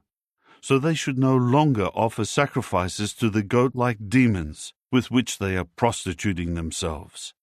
This will serve as a lasting statute for you throughout your generations. You should say to them, 'Any man of the house of Israel, or any foreigner who is residing in your midst, who offers up a burnt offering or a sacrifice, and does not bring it to the entrance of the tent of meeting to offer it to Jehovah, must be cut off from his people. If any man of the house of Israel, or any foreigner who is residing in your midst, eats any sort of blood, I will certainly set my face against the one who is eating the blood, and I will cut him off from among his people. For the life of the flesh is in the blood, and I myself have given it on the altar for you, to make atonement for yourselves, because it is the blood that makes atonement by means of the life in it. That is why I have said to the Israelites, none of you should eat blood, and no foreigner who is residing in your midst should eat blood. If one of the Israelites or some foreigner who is residing in your midst is hunting, and catches a wild animal or a bird that may be eaten, he must pour its blood out and cover it with dust. For the life of every sort of flesh is its blood, because the life is in it. Consequently, I said to the Israelites, you must not eat the blood of any sort of flesh, because the life of every sort of flesh is its blood. Anyone eating it will be cut off. If anyone, whether a native or a foreigner, eats an animal found dead, or one torn by a wild animal, he must then wash his garments and bathe in water and be unclean until the evening. Then he will be clean.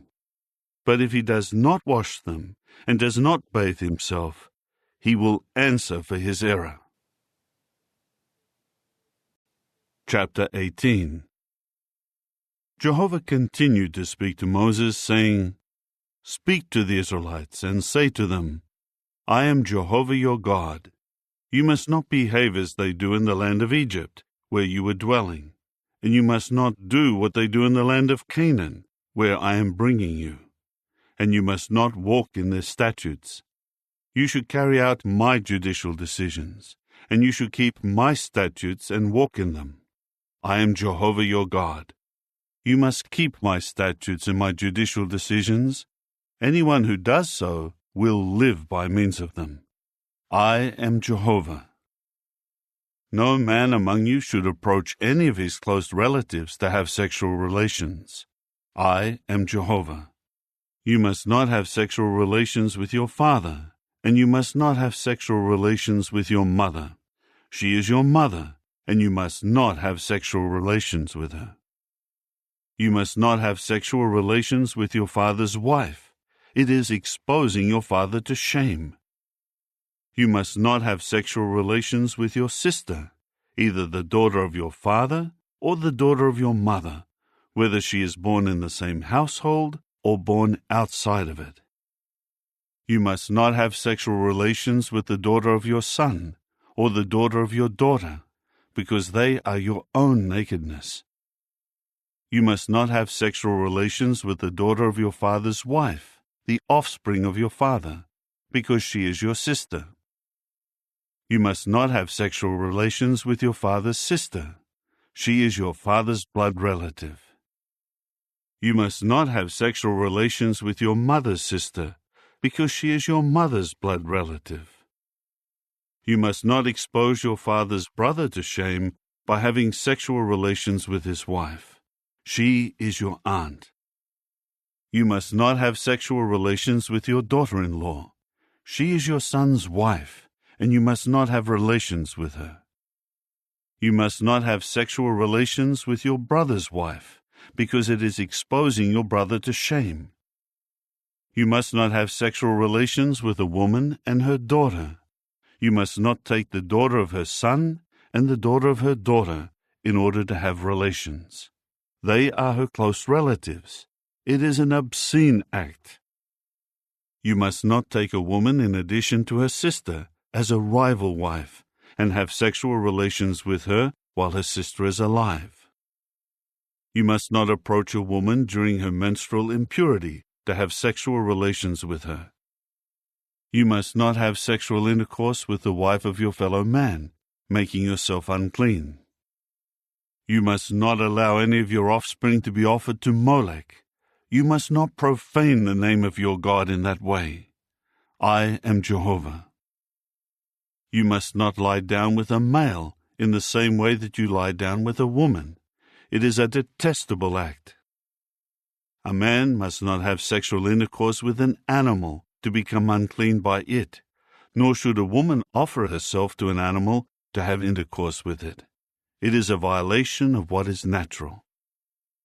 Do not make yourselves unclean by any of these things, for it is by all these things that the nations that I am driving out from before you have made themselves unclean. Therefore the land is unclean, and I will bring punishment on it for its error, and the land will vomit its inhabitants out. But you yourselves must keep my statutes and my judicial decisions, and you must not do any of these detestable things, whether a native or a foreigner who is residing among you. For all these detestable things were done by the men who lived in the land before you, and now the land is unclean. Then the land will not have to vomit you out for defiling it in the same way that it will vomit out the nations that were before you. If anyone does any of these detestable things, all those doing them must be cut off from among their people. You must keep your obligation to me by not practicing any of the detestable customs that were carried on before you, so that you do not make yourselves unclean by them. I am Jehovah your God. Chapter 19. Jehovah spoke further to Moses, saying, Speak to the entire assembly of the Israelites, and tell them, You should be holy, because I, Jehovah your God, am holy. Each of you should respect his mother and his father, and you should keep my Sabbaths. I am Jehovah your God. Do not turn to worthless gods, or make for yourselves gods of cast metal. I am Jehovah your God. Now, if you offer a communion sacrifice to Jehovah, you should sacrifice it in such a way that you gain approval for yourselves. It should be eaten on the day of your sacrifice and on the next day. But what is left over until the third day should be burned in the fire. If, though, any of it is eaten on the third day, it is an offensive thing that will not be accepted with approval. The one eating it will answer for his error, because he has profaned a holy thing of Jehovah, and that person must be cut off from his people. When you reap the harvest of your land, you must not reap the edge of your field completely, and you must not pick up the gleaning of your harvest. Also, you must not gather the leftovers of your vineyard, or pick up the scattered grapes of your vineyard. You should leave them for the poor and the foreign resident. I am Jehovah your God. You must not steal, you must not deceive, and you must not deal falsely with one another. You must not swear to a lie in my name, and thus profane the name of your God. I am Jehovah. You must not defraud your fellow man, and you must not rob. You should not withhold the wages of a hired worker all night until morning. You must not curse a deaf man, or put an obstacle before a blind man, and you must be in fear of your God. I am Jehovah. You must not be unjust in your judgment. You must not show partiality to the poor, or show preference to the rich. With justice you should judge your fellow man. You must not go around spreading slander among your people. You must not stand up against the life of your fellow man. I am Jehovah. You must not hate your brother in your heart. You should by all means reprove your fellow man, so that you will not bear sin along with him. You must not take vengeance, nor hold a grudge against the sons of your people, and you must love your fellow man as yourself. I am Jehovah. You should keep my statutes. You must not interbreed two sorts of your domestic animals. You must not sow your field with two sorts of seed, and you must not wear a garment made with two sorts of thread mixed together. Now if a man lies down with a woman and has intercourse with her, and she is a servant who is designated for another man, but she has not been redeemed or given her freedom, there should be a punishment. However, they should not be put to death, for she was not yet set free. He should bring his guilt offering to Jehovah to the entrance of the tent of meeting, a ram of guilt offering. The priest will make atonement for him with the ram of the guilt offering before Jehovah for the sin that he committed, and he will be forgiven for the sin that he committed. When you come into the land and you plant any tree for food, you must consider its fruitage impure and forbidden. For 3 years it will be forbidden to you. It must not be eaten. But in the 4th year, all its fruit will be holy for rejoicing before Jehovah. Then in the 5th year, you may eat its fruit in order to add its produce to your harvest. I am Jehovah your God. You must eat nothing containing blood. You must not look for omens or practice magic. You must not shave the hair on the side of your head, or disfigure the edges of your beard. You must not make cuts in your flesh for a dead person, and you must not make tattoo markings on yourselves. I am Jehovah. Do not dishonor your daughter by making her a prostitute, so that the land may not commit prostitution and be filled with loose morals. You must keep my Sabbaths, and you must show reverence for my sanctuary. I am Jehovah. Do not turn to the spirit mediums, and do not consult fortune tellers, so as to become unclean by them. I am Jehovah your God.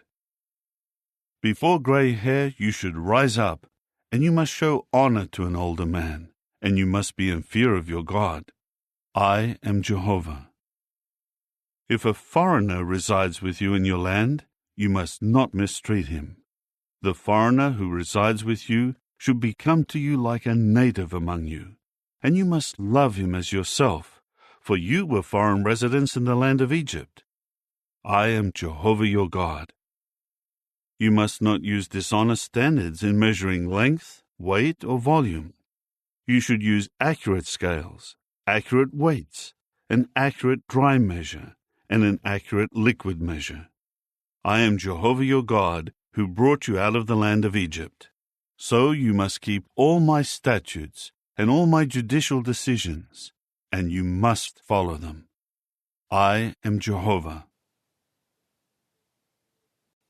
Chapter 20. Jehovah went on speaking to Moses, saying, You are to say to the Israelites, Any man of Israel and any foreigner who resides in Israel who gives any of his offspring to Molech should be put to death without fail. The people of the land should stone him to death. I myself will set my face against that man, and I will cut him off from among his people, because he has given some of his offspring to Molech, and has defiled my holy place, and has profaned my holy name. If the people of the land should deliberately close their eyes to what that man does when he gives his offspring to Molech, and they do not put him to death, then I myself will certainly set my face against that man and his family. I will cut off that man from his people, along with all who join him in prostituting themselves to Molech. As for the person who turns to the spirit mediums and the fortune-tellers so as to commit spiritual prostitution with them, I will certainly turn against that person and cut him off from his people. You must sanctify yourselves and become holy, because I am Jehovah your God. And you must keep my statutes and carry them out. I am Jehovah who is sanctifying you. If there is any man who curses his father or his mother, he should be put to death without fail. Since he has cursed his father or his mother, his own blood is upon him. Now regarding a man who commits adultery with another man's wife, the one who commits adultery with the wife of his fellow man should be put to death without fail, the adulterer and the adulteress. A man who lies down with his father's wife has exposed his father to shame. Both of them should be put to death without fail. Their own blood is upon them.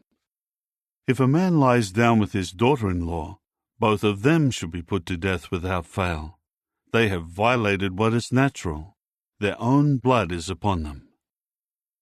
If a man lies down with a male, the same as one lies down with a woman, both of them have done a detestable thing. They should be put to death without fail. Their own blood is upon them. If a man takes a woman and her mother, it is an obscene act. They should burn him and them in the fire, so that obscene conduct may not continue among you. If a man has intercourse with a beast, he should be put to death without fail, and you should kill the beast. If a woman approaches any beast to have intercourse with it, you must kill the woman and the beast. They should be put to death without fail. Their own blood is upon them.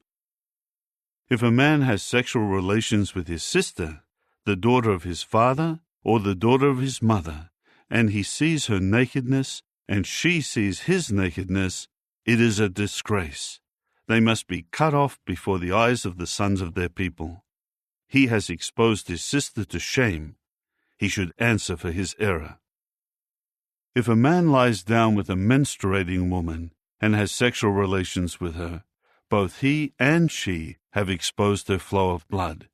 Both of them must be cut off from among their people. You must not have sexual relations with your mother's sister or your father's sister, because that would be exposing a blood relative to shame. They should answer for their error. A man who lies down with his uncle's wife has exposed his uncle to shame. They should answer for their sin. They should die childless. If a man takes his brother's wife, it is something abhorrent. He has exposed his brother to shame. They should become childless. You must keep all my statutes and all my judicial decisions and carry them out, so that the land where I am bringing you to dwell will not vomit you out. You must not walk in the statutes of the nations that I am driving out from before you, for they have done all these things, and I abhor them. That is why I said to you, you will take possession of their land, and I will give it to you as your possession, a land flowing with milk and honey. Jehovah your God I am, who has set you apart from the peoples. You must make a distinction between the clean animal and the unclean, and between the unclean bird and the clean. You must not make yourselves loathsome by means of an animal or a bird or anything that creeps on the ground that I set apart for you to regard as unclean. You must be holy to me, because I, Jehovah, am holy, and I am setting you apart from the peoples to become mine. Any man or woman who acts as a spirit medium or is a fortune teller should be put to death without fail. The people should stone them to death. Their own blood is upon them. Chapter 21. Jehovah went on to say to Moses, "Talk to the priests, Aaron's sons, and say to them, no one should defile himself for a dead person among his people, but he may do so for a close blood relative, for his mother, his father, his son, his daughter, his brother, and he may defile himself for his sister, if she is a virgin who is near to him and has not yet married. He may not defile himself and make himself profane for a woman who belongs to a husband of his people. They should not make their heads bald, or shave off the fringe of their beard, or make cuts on their body. They should be holy to their God, and they should not profane the name of their God, for they are presenting Jehovah's offerings made by fire, the bread of their God, and they must be holy. They should not marry a prostitute, a woman who has been defiled, or a woman divorced from her husband, because the priest is holy to his God. You must sanctify him, because he is one presenting the bread of your God. He should be holy to you, because I, Jehovah, the one sanctifying you, am holy. Now if the daughter of a priest should profane herself by committing prostitution, she is profaning her father. She should be burned in the fire. The high priest of his brothers, on whose head the anointing oil is poured, and who has been installed to wear the priestly garments, should not let his head go ungroomed or tear his garments. He should not approach any dead person. He may not defile himself even for his father or his mother. He should not go out from the sanctuary, and should not profane the sanctuary of his God. For the sign of dedication, the anointing oil of his God, is upon him. I am Jehovah. He must take as a wife a woman who is a virgin. He may not marry a widow, a divorced woman, one who has been defiled, or a prostitute. But he should take a virgin from his people as a wife. He should not profane his offspring among his people, for I am Jehovah, who is sanctifying him. Jehovah continued to speak to Moses, saying, Tell Aaron, no man of your offspring throughout their generations who has a defect may approach to present the bread of his God. If there is any man who has a defect, he may not approach. A man who is blind or lame, or has a disfigured face, or one limb too long, a man with a fractured foot or a fractured hand, a hunchback or a dwarf, or a man with an eye defect, or eczema, or ringworm, or damaged testicles. No man of the offspring of Aaron the priest who has a defect may approach to present Jehovah's offerings made by fire. Because he has a defect, he may not approach to present the bread of his God. He may eat the bread of his God from the most holy things and from the holy things. However, he may not come near the curtain, and he may not approach the altar, because there is a defect in him. And he should not profane my sanctuary, for I am Jehovah, who is sanctifying them. So Moses spoke to Aaron and his sons, and all the Israelites. Chapter 22. Jehovah spoke further to Moses, saying, Tell Aaron and his sons that they should be careful how they handle the holy things of the Israelites, and not profane my holy name regarding the things they are sanctifying to me. I am Jehovah. Say to them, throughout your generations, any of your offspring who, while he is unclean, comes near to the holy things that the Israelites sanctify to Jehovah, that person will be cut off from before me. I am Jehovah. No man of Aaron's offspring who has leprosy or a discharge may eat of the holy things until he becomes clean. Neither the man who touches someone who became unclean by a dead person, nor a man who has a seminal emission, nor a man who touches an unclean swarming creature, or who touches a man who is unclean for any reason, and who can make him unclean? The person who touches any of these will be unclean until the evening, and may not eat any of the holy things, but he should bathe himself in water. When the sun has set, he will be clean, and afterward he may eat some of the holy things, because it is his food. Also, he should not eat any animal found dead, or anything torn by wild animals, and become unclean by it. I am Jehovah. They must keep their obligation to me, so that they may not incur sin because of it, and have to die for it, because they were profaning it. I am Jehovah, who is sanctifying them. No unauthorized person may eat anything holy. No foreign guest of a priest or hired worker may eat anything holy. But if a priest should purchase someone with his own money, that person may share in eating it. Slaves born in his house may also share in eating his food. If the daughter of a priest should marry someone who is not a priest, she may not eat of the contribution of the holy things. But if the daughter of a priest should become a widow, or is divorced, and she has no offspring, and she returns to her father's house as in her youth, she may eat some of her father's food, but no unauthorized person may eat it. Now if a man eats a holy thing by mistake, he must add a fifth of its value and give the holy offering to the priest.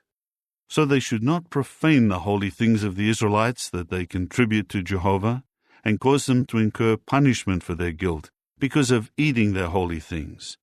For I am Jehovah, who is sanctifying them. Jehovah continued speaking to Moses, saying, Speak to Aaron and his sons, and all the Israelites, and say to them, When an Israelite man or a foreign resident in Israel presents a burnt offering to Jehovah to fulfill his vows or to make a voluntary offering, he should present a sound male from the herd, the young rams or the goats, in order to gain approval. You must not present anything with a defect, for it will not serve to gain approval for you. If a man presents a communion sacrifice to Jehovah to pay a vow or as a voluntary offering, it should be a sound animal from the herd or the flock, in order to gain approval. No defect at all should be in it. No offering should be blind, have a fracture, a cut, a wart, scabbiness, or ringworm. You must not present any of these to Jehovah, or make such an offering on the altar for Jehovah. You may present a bull or a sheep with a limb that is too long or too short as a voluntary offering, but it will not be accepted with approval as a vow offering. You must not present to Jehovah one having the testicles damaged or crushed or pulled off or cut off, and you should not offer such animals in your land. And you must not present any of these from the hand of a foreigner as the bread of your God, for they are corrupted and defective. They will not be accepted with approval for you. Jehovah spoke further to Moses, saying, When a bull or a young ram or a goat is born, it will continue with its mother for 7 days. But from the 8th day forward, it will be accepted with approval as an offering made by fire to Jehovah. As for a bull or a sheep, you must not slaughter it and its young on the same day. If you sacrifice a thanksgiving sacrifice to Jehovah, you should sacrifice it to gain approval for yourselves. It should be eaten on that day. You must not leave any of it until morning. I am Jehovah. You must keep my commandments and carry them out. I am Jehovah. You must not profane my holy name, and I must be sanctified in the midst of the Israelites. I am Jehovah, who is sanctifying you, the one bringing you out of the land of Egypt to prove myself God to you. I am Jehovah. Chapter 23. Jehovah continued speaking to Moses, saying, Speak to the Israelites and tell them, The seasonal festivals of Jehovah that you should proclaim are holy conventions. These are my seasonal festivals. 6 days work may be done, but on the 7th day is a Sabbath of complete rest, a holy convention. You may not do any sort of work. It is to be a Sabbath to Jehovah wherever you dwell. These are the seasonal festivals of Jehovah, holy conventions that you should proclaim at the times appointed for them. In the first month, on the 14th day of the month, at twilight, is the Passover to Jehovah. On the 15th day of this month is the festival of unleavened bread to Jehovah. 7 days you should eat unleavened bread. On the first day you will observe a holy convention. You should not do any hard work, but you are to present an offering made by fire to Jehovah for 7 days. There will be a holy convention on the 7th day. You should not do any hard work. Jehovah continued to speak to Moses, saying, "Speak to the Israelites and tell them, when you eventually come into the land that I am giving you, and you have reaped its harvest, you must bring a sheaf of the firstfruits of your harvest to the priest, and he will wave the sheaf back and forth before Jehovah to gain approval for you. The priest should wave it on the day after the Sabbath. On the day you have the sheaf waved, you must offer a sound young ram in its first year as a burnt offering to Jehovah. Its grain offering will be 2/10 of an ephah of fine flour mixed with oil, as an offering made by fire to Jehovah, a pleasing aroma. Its drink offering will be 1/4 of a hin of wine. You must not eat any bread, roasted grain, or new grain until this day, until you bring the offering of your God. It is a lasting statute for all your generations wherever you dwell. You are to count 7 Sabbaths from the day after the Sabbath, from the day that you bring the sheaf of the wave offering. They should be complete weeks. You will count off 50 days until the day after the 7th Sabbath, and then you should present a new grain offering to Jehovah. You should bring from your dwelling places 2 loaves as a wave offering. These should be made of 2/10 of an ephah of fine flour. They should be baked with leaven, as first ripe fruits to Jehovah. And you should present, along with the loaves, 7 sound male lambs, each a year old, and 1 young bull, and 2 rams. They will serve as a burnt offering to Jehovah, along with the corresponding grain offering and drink offerings, as an offering made by fire of a pleasing aroma to Jehovah. And you must offer 1 young goat as a sin offering, and 2 male lambs, each a year old, as a communion sacrifice. The priest will wave them back and forth, along with the loaves of the first ripe fruits, as a wave offering before Jehovah, together with the 2 male lambs. They should serve as something holy to Jehovah for the priest.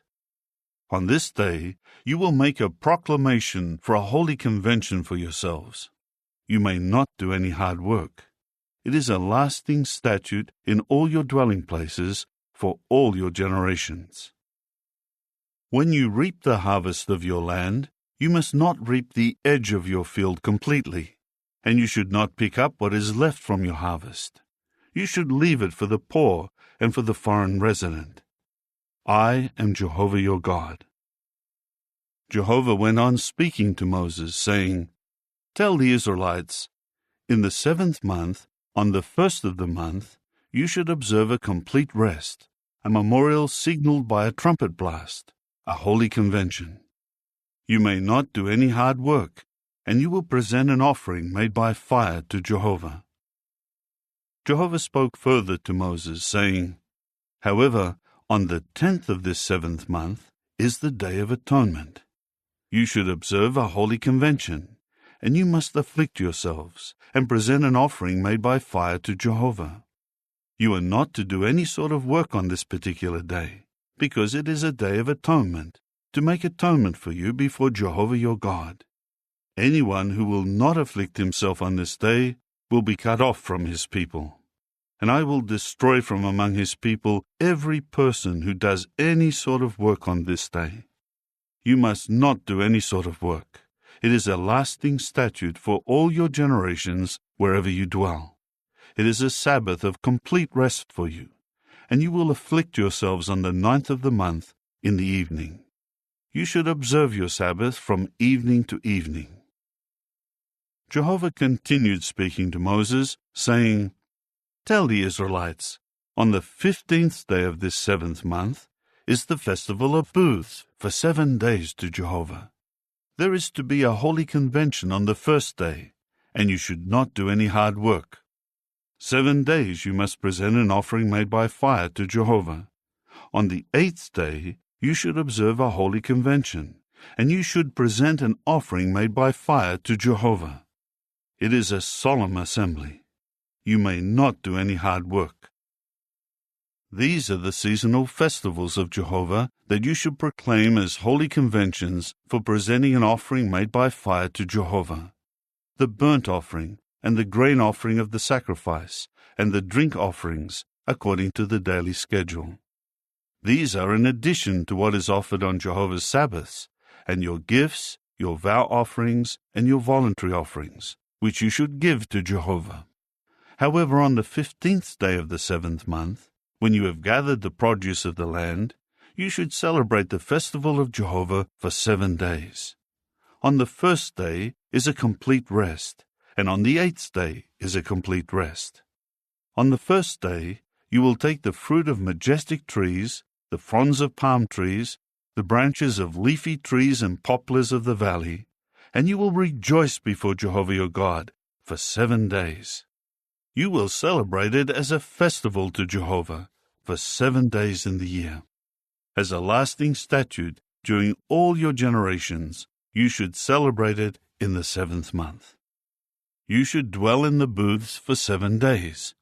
All the natives in Israel should dwell in the booths, so that your future generations may know that it was in the booths that I made the Israelites dwell, when I was bringing them out of the land of Egypt. I am Jehovah your God."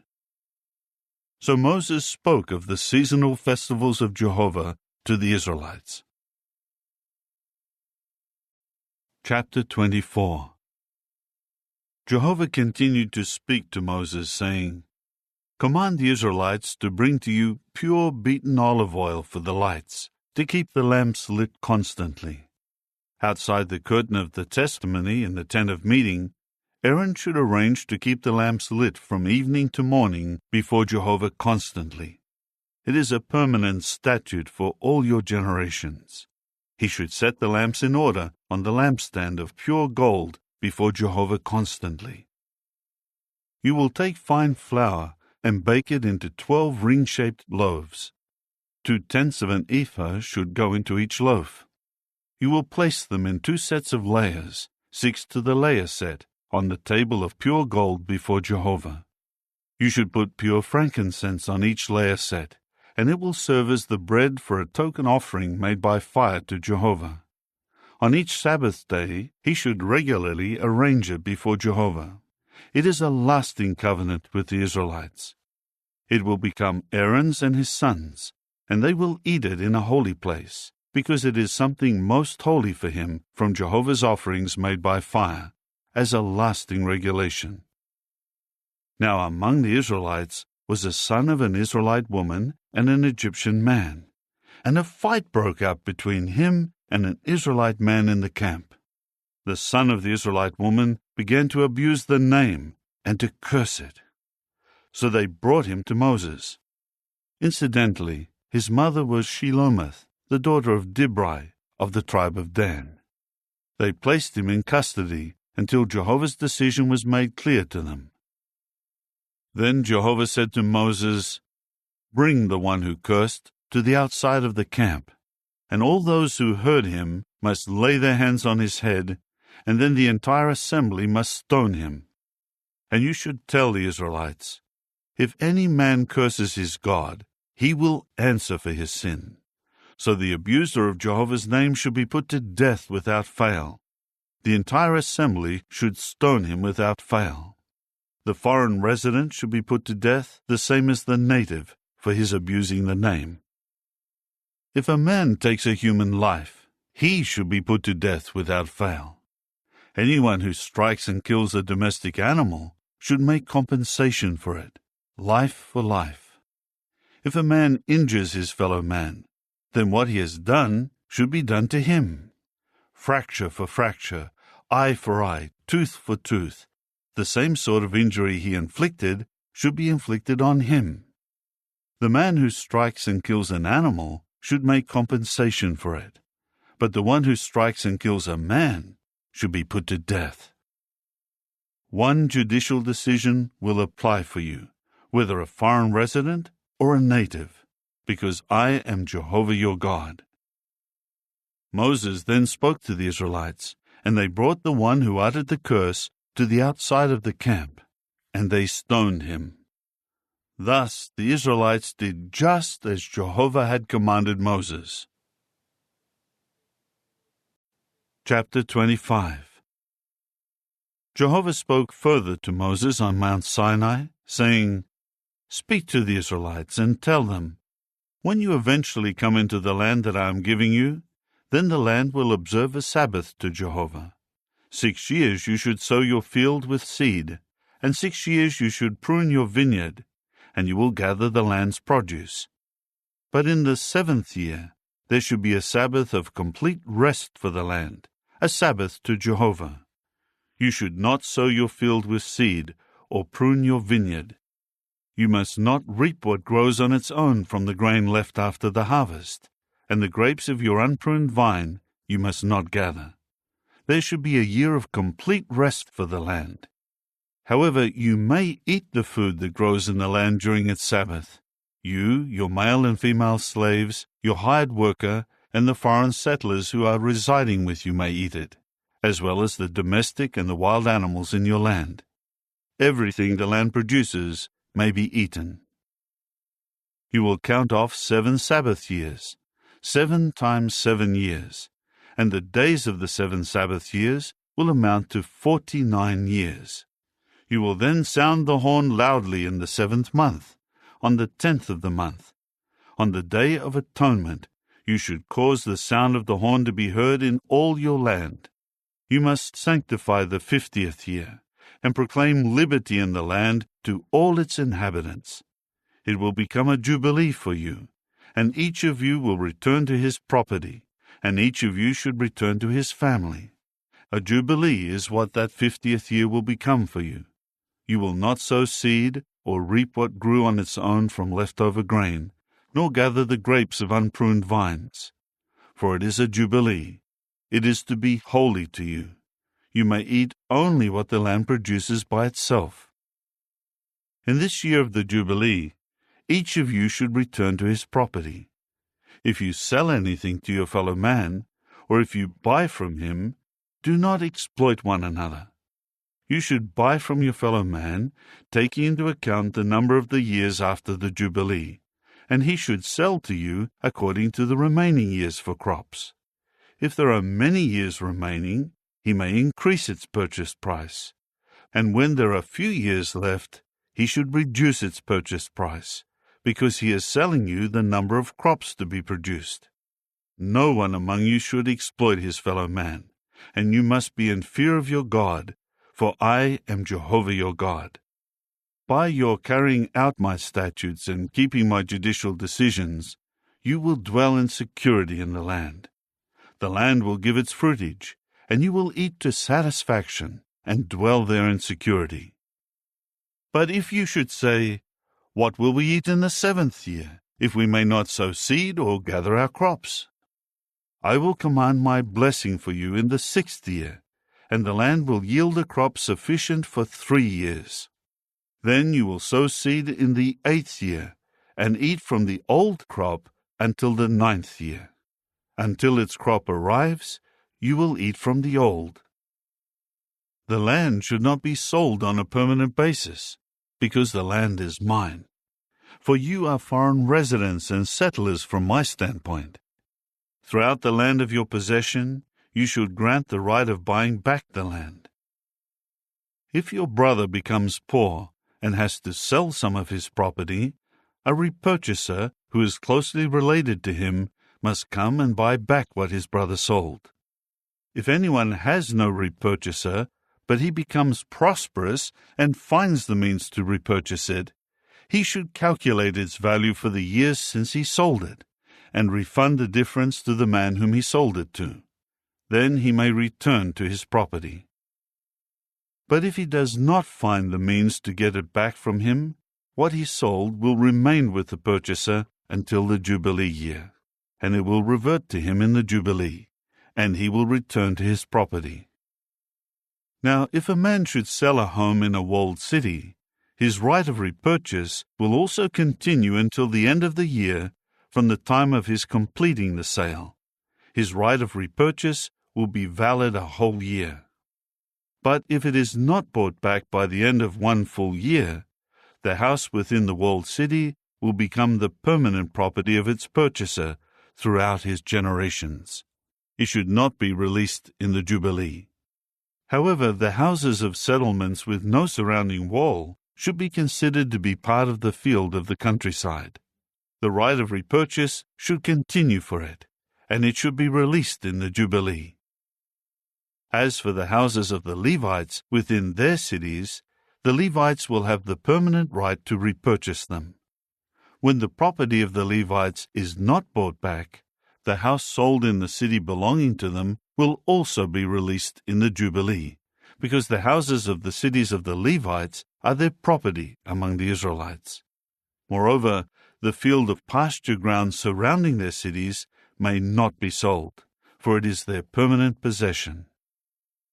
If your brother who is nearby becomes poor and cannot support himself, you must sustain him as you would a foreign resident and a settler, so that he may keep alive with you. Do not take interest or make a profit from him. You must be in fear of your God, and your brother will keep alive with you. You must not lend him your money on interest or give out your food for profit. I am Jehovah your God, who brought you out of the land of Egypt to give you the land of Canaan, to prove myself your God. If your brother who lives nearby becomes poor and he has to sell himself to you, you must not force him to do slave labor. He should be treated like a hired worker, like a settler. He should serve with you until the Jubilee year. Then he will leave you, he and his children with him, and return to his family. He should return to the property of his forefathers. For they are my slaves, whom I brought out of the land of Egypt. They should not sell themselves the way a slave is sold. You must not treat him cruelly, and you must be in fear of your God. Your male and female slaves are to come from the nations around you. From them you may buy a male or a female slave. Also from the sons of the foreign settlers who are residing with you. From them and from their families that are born to them in your land, you may buy slaves, and they will become your possession. You may pass them on as an inheritance to your sons after you, to inherit as a permanent possession. You may use them as workers, but you must not subject your Israelite brothers to cruel treatment. But if a foreign resident or a settler among you becomes wealthy, and your brother has become poor alongside him, and must sell himself to the foreign resident or the settler who lives among you, or to a member of the family of the foreign resident, he will continue to have the right of repurchase after he has sold himself. One of his brothers may buy him back, or his uncle, or the son of his uncle may buy him back, or any close relative, one of his family, may buy him back. Or if he himself has become wealthy, he may also buy himself back. He should calculate with his purchaser the time from the year he sold himself to him until the Jubilee year, and the money of his sale will correspond to the number of years. His work days during that time will be assessed at the rate of a hired worker. If there are many years remaining, he should pay his repurchase price in proportion to the years that are left. But if only a few years remain until the Jubilee year, he should then calculate for himself and pay his repurchase price in proportion to the years remaining. He should continue to serve him year by year as a hired worker, and you should see to it that he does not treat him cruelly. However, if he cannot buy himself back on these terms, he will then go free in the year of Jubilee, he and his children with him. For the Israelites are my own slaves. They are my slaves whom I brought out of the land of Egypt. I am Jehovah your God. Chapter 26. You must not make worthless gods for yourselves, and you must not set up a carved image or a sacred pillar for yourselves, and you must not put a stone figure in your land in order to bow down toward it, for I am Jehovah your God. You should keep my Sabbaths and show reverence for my sanctuary. I am Jehovah. If you continue walking in my statutes and keeping my commandments, and you carry them out, I will give you showers of rain at their proper time, and the land will yield its produce, and the trees of the field will give their fruit. Your threshing season will extend until your grape harvest, and the grape harvest will extend until the sowing season. And you will eat your bread to satisfaction, and dwell in security in your land. I will put peace in the land, and you will lie down with no one making you afraid. And I will rid the land of vicious wild animals, and a sword of war will not pass through your land. You will certainly pursue your enemies, and they will fall before you by the sword. 5 of you will pursue 100, and 100 of you will pursue 10,000, and your enemies will fall before you by the sword. I will direct my favor to you, and make you fruitful, and multiply you, and I will keep my covenant with you. While you are still eating the old produce of the preceding year, you will need to clear out the old, to make way for the new. And I will place my tabernacle in your midst, and I will not reject you. I will walk among you, and be your God, and you for your part will be my people. I am Jehovah your God, who brought you out of the land of Egypt to be their slaves no longer. And I broke the bars of your yoke, and made you walk with heads held high.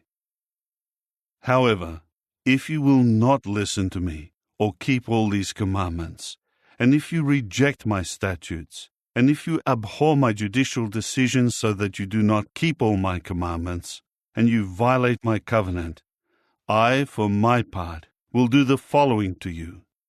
I will punish you with distress, with tuberculosis and burning fever, making your eyes fail and your life waste away.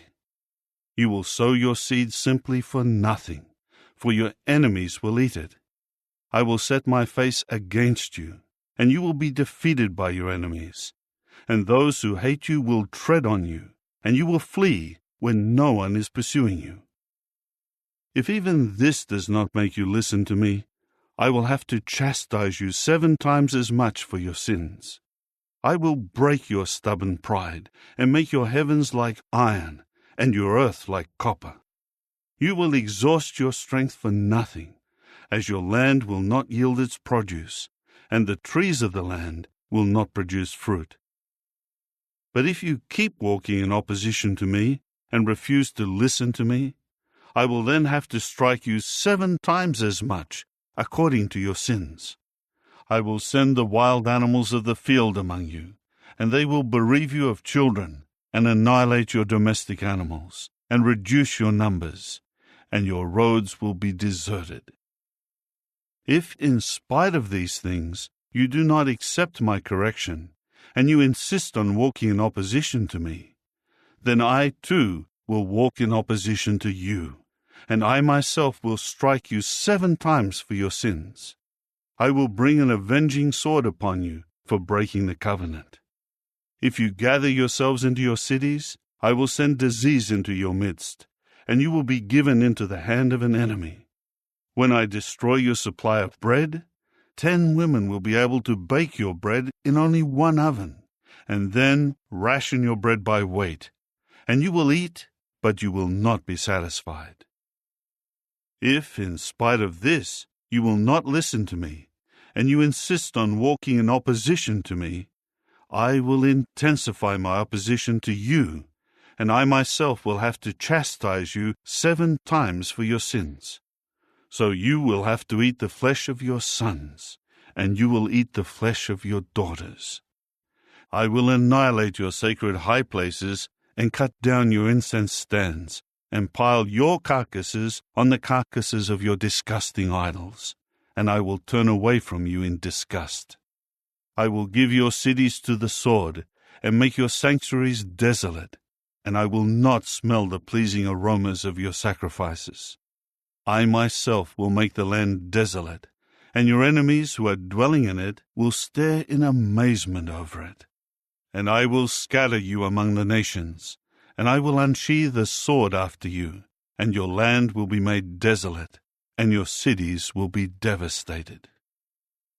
At that time the land will pay off its Sabbaths all the days it lies desolate, while you are in the land of your enemies. At that time the land will rest, as it must repay its Sabbaths. All the days it lies desolate, it will rest, because it did not rest during your Sabbaths, when you were dwelling on it. As for those who survive, I will fill their hearts with despair in the lands of their enemies, and the sound of a blowing leaf will cause them to flee, and they will flee like someone running from the sword and fall without anyone pursuing them.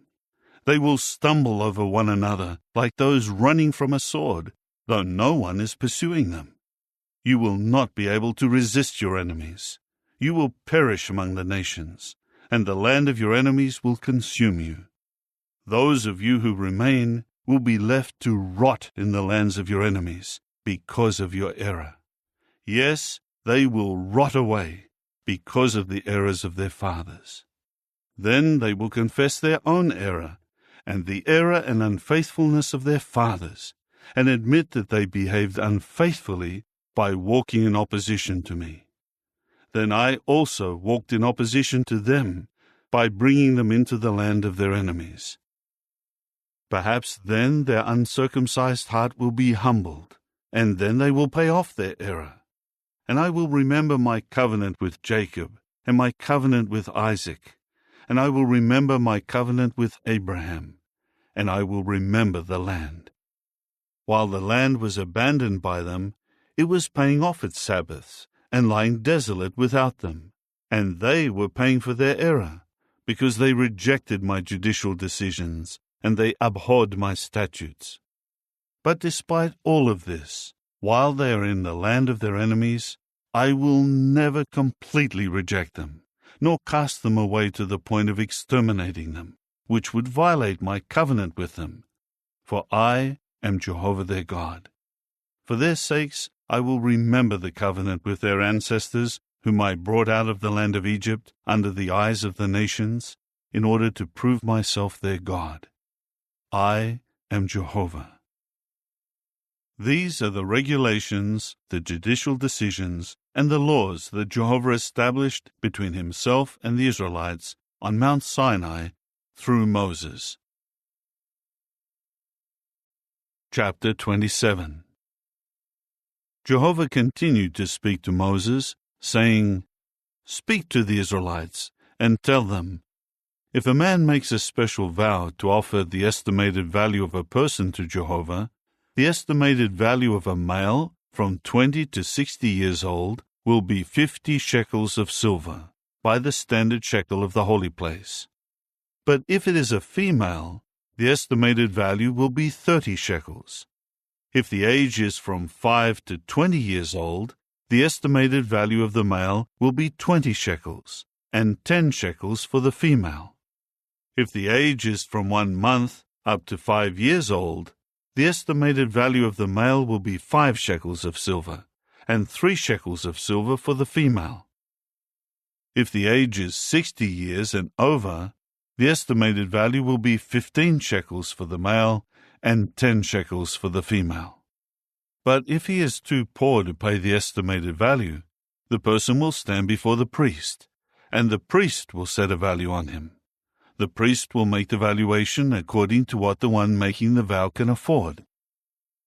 If the vow involves an animal that is suitable for offering to Jehovah, whatever may be given to Jehovah will become something holy. He may not replace it or exchange it with good for bad or with bad for good. But if he should exchange it with one animal for another animal, the original and what is exchanged for it will both become holy. If it is an unclean animal that may not be presented as an offering to Jehovah, he will then stand the animal before the priest. The priest will then set its value, as to whether it is good or bad. The value estimated by the priest will stand. But if he ever wants to buy it back, he must then give a fifth of it in addition to the estimated value. Now, if a man should sanctify his house as something holy to Jehovah, the priest will then set its value, whether it is good or bad. According to the value that the priest sets, that is what it will cost. But if the one who sanctifies his house wants to buy it back, he must then give a fifth of the money of the estimated value in addition to it, and it will become his. If a man sanctifies to Jehovah some of the field that he possesses, the value will be estimated in proportion to the seed needed to sow it. A homer of barley seed will be 50 shekels of silver. If he sanctifies his field from the year of Jubilee, the estimated value stands. If he sanctifies his field after the Jubilee, the priest will calculate for him the price in proportion to the years that are left until the next year of Jubilee, and a deduction should be made from the estimated value. But if the one who sanctified it should ever buy the field back, he must then give a fifth of the money of the estimated value in addition to it, and it will remain his. Now, if he should not buy the field back, and the field is sold to another man, it may not be bought back again. When the field is released in the Jubilee, it will become something holy to Jehovah, as a field that is devoted to him. It will become the property of the priests. If a man sanctifies to Jehovah a field he purchased that is not part of his hereditary property, the priest will calculate for him the amount of the valuation up until the year of Jubilee, and he will give the estimated value on that day. It is something holy to Jehovah. In the year of Jubilee, the field will return to the one he bought it from, to the one the land belongs to. Every value should be estimated by the standard shekel of the holy place. The shekel should amount to 20 gerahs. However, no one should sanctify the firstborn of the animals, since it is born as the firstborn for Jehovah. Whether bull or sheep, it already belongs to Jehovah. If it is among the unclean animals, and he redeems it according to the estimated value, he should give a fifth of it in addition to it. But if it is not bought back, it will be sold according to the estimated value. But no devoted thing that a man devotes unconditionally to Jehovah from his belongings may be sold or bought back, whether from mankind or animals or the field he possesses. Every devoted thing is something most holy to Jehovah. Furthermore, no condemned person who is set apart for destruction may be redeemed. He should be put to death without fail. Every 10th part of the land, whether from the produce of the field or the fruit of the trees, belongs to Jehovah. It is something holy to Jehovah. If a man ever wants to buy any of his 10th part back, he should give a fifth of it in addition to it. As for every 10th part of the herd and flock, everything that passes under the shepherd's staff, the 10th animal should become something holy to Jehovah. He should not examine whether it is good or bad, neither should he exchange it. But if he would ever try to exchange it, both the original and what is exchanged for it should become something holy. It may not be bought back. These are the commandments that Jehovah gave to Moses for the Israelites on Mount Sinai.